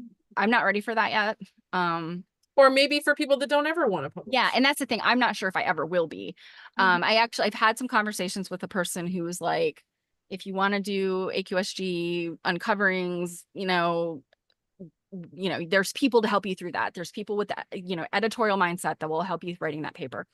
And making sure it matches. I don't know if it's APA Chicago, whichever the whichever writing format is correct. There's people to help you with that. But I just, in terms of the topics that I'm currently researching and have researched, I feel like if I do publish something, it would be more like a book and not like a scholarly paper. And not to say that that's easier, but I feel like the things that I've looked at and worked on might lend itself more to that than like a, because I feel like if you're going to write a paper, you really do need to like have a very, you're going to have to focused, like, research question, basically. And I don't know that anything that I'm currently working on or have worked on in the past is really that focused. I'm like, Sunbana Sue, love her. Here she is. Come look at my crap. Um, now I do have some cultural and, material culture and sort of sociology type of stuff to present that I'm kind of looking at, but I wouldn't call it very scholarly. So I don't know that Mhm. it ever would rise to the point of a paper. And then Dr. Dunton, Some of the questions I've kind of posed to myself to think like, okay, if I went, I really formulated this tight research question and kind of went off into that, into that direction, where would it take me? And would it take me someplace interesting that it would keep me there? And would it be enough to really write a paper about? And so I haven't really landed on that yet. I don't know if I'll ever get there. So in that first time that you did that study center, you kind of described, and tell me if I'm wrong, if I'm describing this incorrectly, but I feel like you've described kind of like an imposter syndrome feeling, right? Oh yeah, 100%. Okay.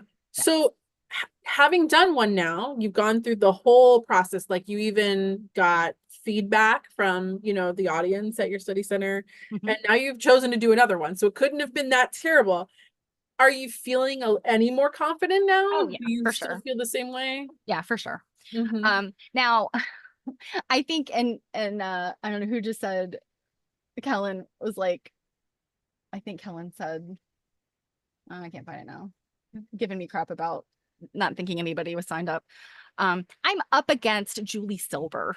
Julie Silber is doing a study center about the Amish quilts that she used to curate for the Esprit collection. So like I'm up against that. So that's where I'm going like, oh, nobody's gonna come to Sunbonnet Sue. They want to know about the dang Amish quilts.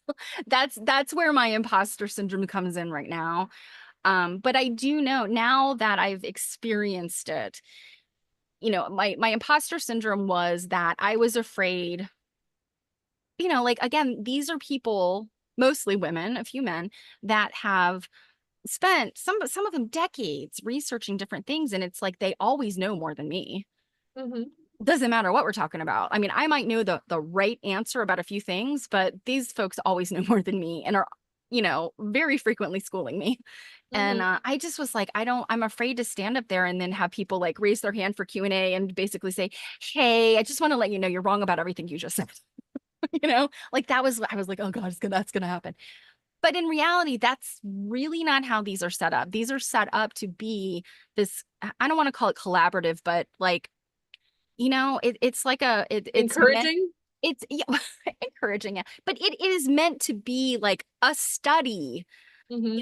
not me standing up here telling you all these things, but rather me sharing with you what I've found. And then often people in these audiences sharing what they know that might fill in the gaps in my research. And it's a very two-way thing. It's supposed to be a two-way thing. And Well, that, and you've had plenty of people since then message you with all oh kinds of leads for things. yeah, that's the thing. I get emails all the time from people inside and outside AQSG telling me stuff. Um, I have a friend who actually, now that I think about it, I think she is a member, but she's not a super active member. But she found out what I was researching, and before she even went to my winter study center, she went and bought Dr. Dunton's book and started looking into him and kind of researching him too. And I was like, oh my gosh, you did that because of me? And she's like, yeah, I was so interested in the things you were talking about on, Instagram and on your stream and stuff that, well, back then it was Mary's stream. I was on Mary's stream talking about it, but Mm-hmm. um yeah, so yeah, that I didn't have a concise answer there. I know you were looking for a snippet and I'm not good at snippets. So I mean, you can edit things down so that it looks like a snippet. That's not scary. Yeah, that's one thing you are good at. So you have said it's not scary. It was worthwhile. Oh yeah. It's led you to all kinds of other things, Mhm. boosted your confidence. Yeah. You made I friends. made friends, yeah. And then also like there was, like just shout out to like the cake crew that showed up to, like cheerlead. My people. Yeah. Um, so, it's one of those things where people find it intimidating. And I think it's important that, especially for a brand new member, you were a new member, you hadn't attended before, you didn't know all those people. Your room had 50 people in it, which, P.S., you can cap the people if 50 is too much for you. Um, you came out of that with your head held high and feeling pretty darn good about Yeah. yourself to do I another did. one. I did. Yeah. I really only got two pieces of feedback that I wasn't happy about. One I will not talk about because it's specific to a person. But the other piece of feedback I got was on in the training world, we call them smile sheets because usually when you do those training surveys, like nobody ever gives you really constructive feedback. It's usually like great or the chairs were too uncomfortable. And it's like I can't do anything about that. That's not helpful to me. But AQSG people will give you feedback. And one of them told me, and of course I don't know who this was, although I have an idea. They said that I laughed too much and I joked too much and that I really should be more serious about my topic. And I was like, not gonna happen. I've worked in the training field. I know if you're too serious about a topic, you lose everybody who isn't a hardcore like, And I think 49 other people like to laugh when I talk about Dr. Dunton. So yeah, I didn't that one just solidified more for me that I did a good job because I was like, yeah, I was making people laugh. That was part of the goal, because then, I don't want to get into the whole like science of it all, but if you have a good time in any kind of situation, you retain more information. Like the dopamine and all that stuff comes together to, it does magical things in your brain with Even just the oxygen intake of laughing. Yeah. Like, And the only time I ever got an A in a math class was a hysterical math teacher I had in 6th grade. Oh my God, why didn't I ever have funny math teachers? Geez. But yeah, so yes, Bridgewater and Ron are both saying, yeah, people learn more. And when they're having a good time, and then when you can all laugh together, people, it kind of breaks down the barriers and all the stuff. And yeah, I was just like, well, thank you for that feedback, anonymous person. And I hope to never see you again. Well, that and I Because will I'm say, obviously not for you. And there's nothing wrong with that feedback. If that's the kind of thing that you want to be in a very straight-laced, buttoned-up, serious academic, great. But remember, I'm the one that makes people laugh. So don't sign up for my stuff because you're gonna be mad, I guess. But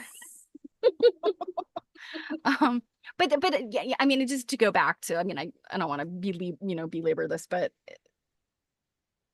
what I discovered was there's, again, hundreds of people with AQSG that have decades and decades and decades of experience researching. They know stuff, they collect, all the stuff, but they, by and large, are so welcoming and so, I mean, they're just nerds. They're like us. They're so nerdy.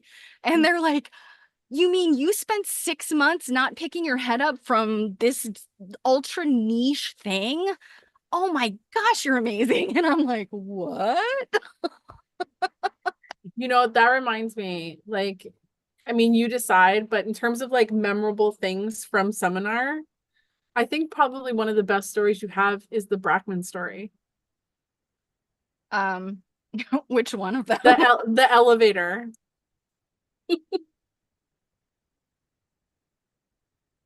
I'm drawing a blank. Oh my God, how can you be drawing a blank? That story's so funny. Elevator. Yeah, seeing her on the elevator. That was my mom. When the door is closed? That was my mom. What? Are Yeah, you that sure? was my mother. Yeah. The whole thing was your mom? When she was like fangirling. Yeah, that was your mom? That was my mother. Yeah. I thought that was you. No. In fact, so Barbara Brackman, so there was the first night of seminar, they'll do like a little mixer, kind of like a opening the whole thing up. It's kind of before like the big opening stuff. It's more of just like a, everybody's Preview. here. Yeah, the preview, the little mixer. And Barbara Brackman, and of course, if you don't know who Barbara Brackman is, if you're not into quilt history, you might not know who she is, but the grande dame of all things quilt history, and she's written the encyclopedia of quilt, of quilt patterns. And she's big people. So I went up to her at that thing and the mixer and started talking to her, and I was just like, oh my God, I'm talking to Barbara Brackman. That was my story. My mother's story was, oh my God, it's Barbara Brackman. And she's like, that would be me.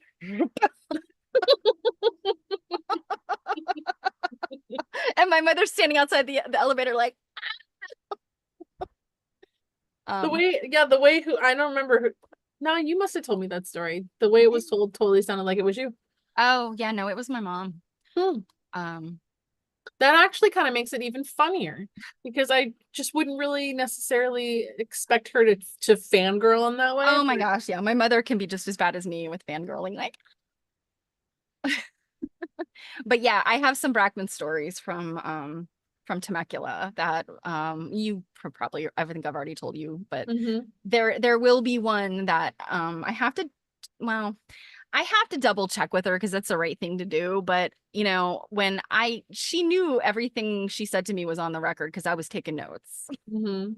Because if you don't know, Barbara Brackman was part of the Kansas City Quilt Guild, and I can never remember the name of it. It's a funny name. But they made basically an anti Sunbonnet Sue quilt. It was called the Sunsets on Sunbonnet Sue.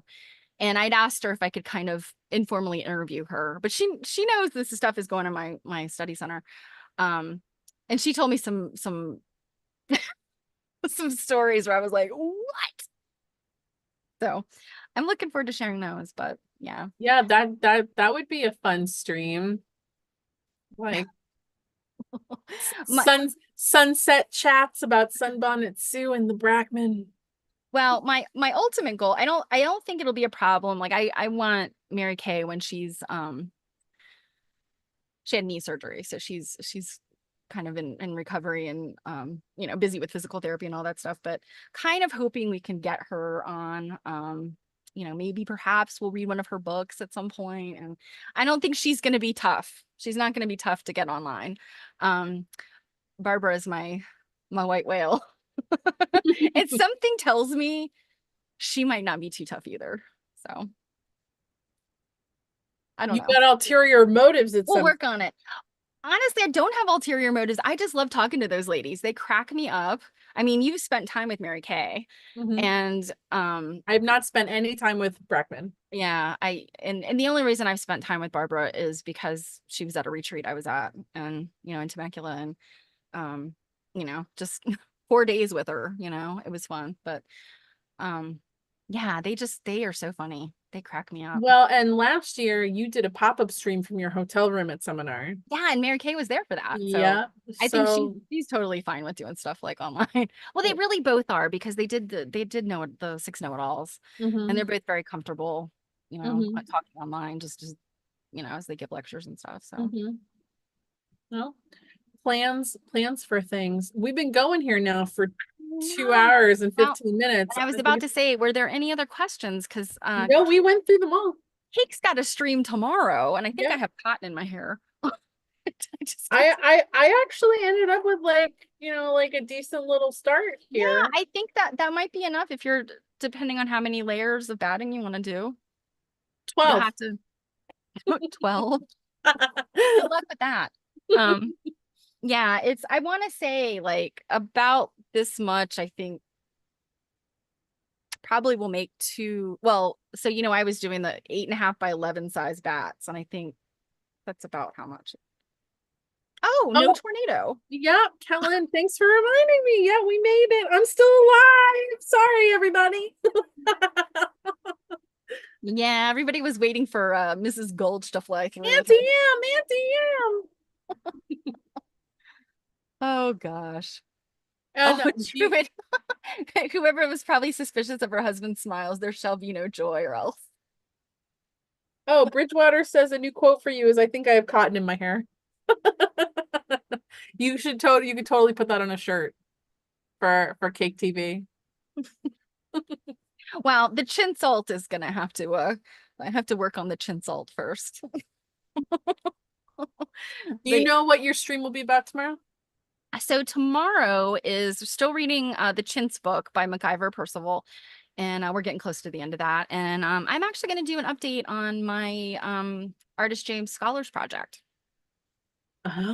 Oh, that's fancy.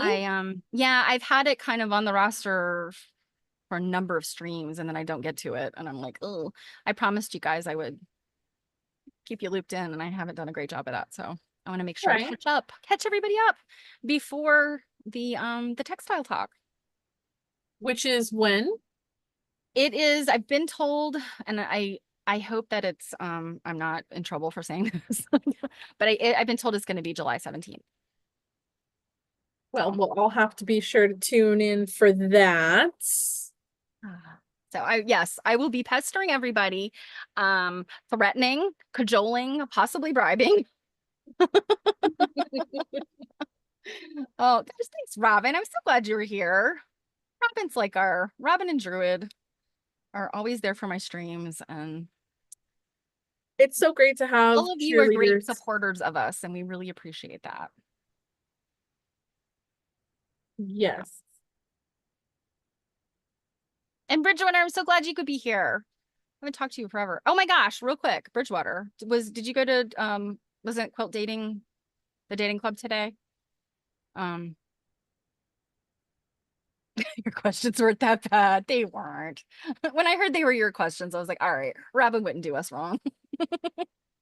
I don't know. Sometimes it's those like really nice ones you got to watch out for. They throw in a zinger. That's why when she threw in the tea, I was like, "Whoa, calm down." um, the McLean Dating Club. I think that one was today, wasn't it? I was hoping to make it on my way back from where I was, but it just wasn't going to work out. I think it was today. I don't know. It's Bunny Jordan and Hazel Carter run that particular quilt study. Mhm. Oh, you're away. Okay. Yeah. Hazel Carter is the person who started the Quilters Hall of Fame. Oh, And okay. Yep. she is a tiny little woman, elderly, cute as can be, but she carries a lot of weight. And Bridgewater has told me like all Hazel has to do is kind of knock on the table when people are getting out of hand. And she knocks on the table and people are like, uh-oh. Hazel's like, mm-mm. Like we all need a Hazel Carter in our lives. She is a lovely lady. She's just, I mean, she's dynamite. She's, yeah. All right. Well, I guess with that, have a great night, guys. It's almost bedtime for us here on the East Coast. Yeah. I mean, I got quite a bit done. I needed this to like get some things done. So that was very, very helpful. Well, I hope you guys like this. If you do like it, we'll do more of these. I think it's got to be maybe on weeks where we're not doing a Wednesday, which we're not this week because Kate can't do 5 streams a week. That's a lot. So Well, I mean, to be fair, I was originally, guys, thinking about doing this by myself, and then I'm like, who am I kidding? Like, we're it's so not. much more interesting together. Like, it's one thing if I do like some unboxing here and there, and I'm chatting with, I mean, Robin at least is usually always at least like one person that will show up, so I'm not talking to myself. And others always come. But I was like, I'll do this and work on my cotton, and then I'm like, hey, you want to do this thing? Ah, Druid said Widespread Panic is playing their last night at Red Rocks and they're on Twitch. Oh, that's awesome. Yeah, I know Druid does musical stuff too. So, well, you guys have a wonderful evening, night, evening, whatever time it is for you. I know you guys on the West Coast or it's just dinner time, but and I will see you tomorrow if you are joining me for my stream, and then both of us again on Tuesday. Thanks so much, Steph. It's been fun. Thanks, everybody. Bye, Bye. guys. Okay. As we try to end the stream, I can't. Okay. Oh, wow.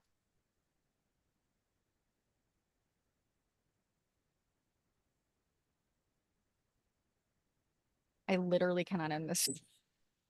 Okay, here we go.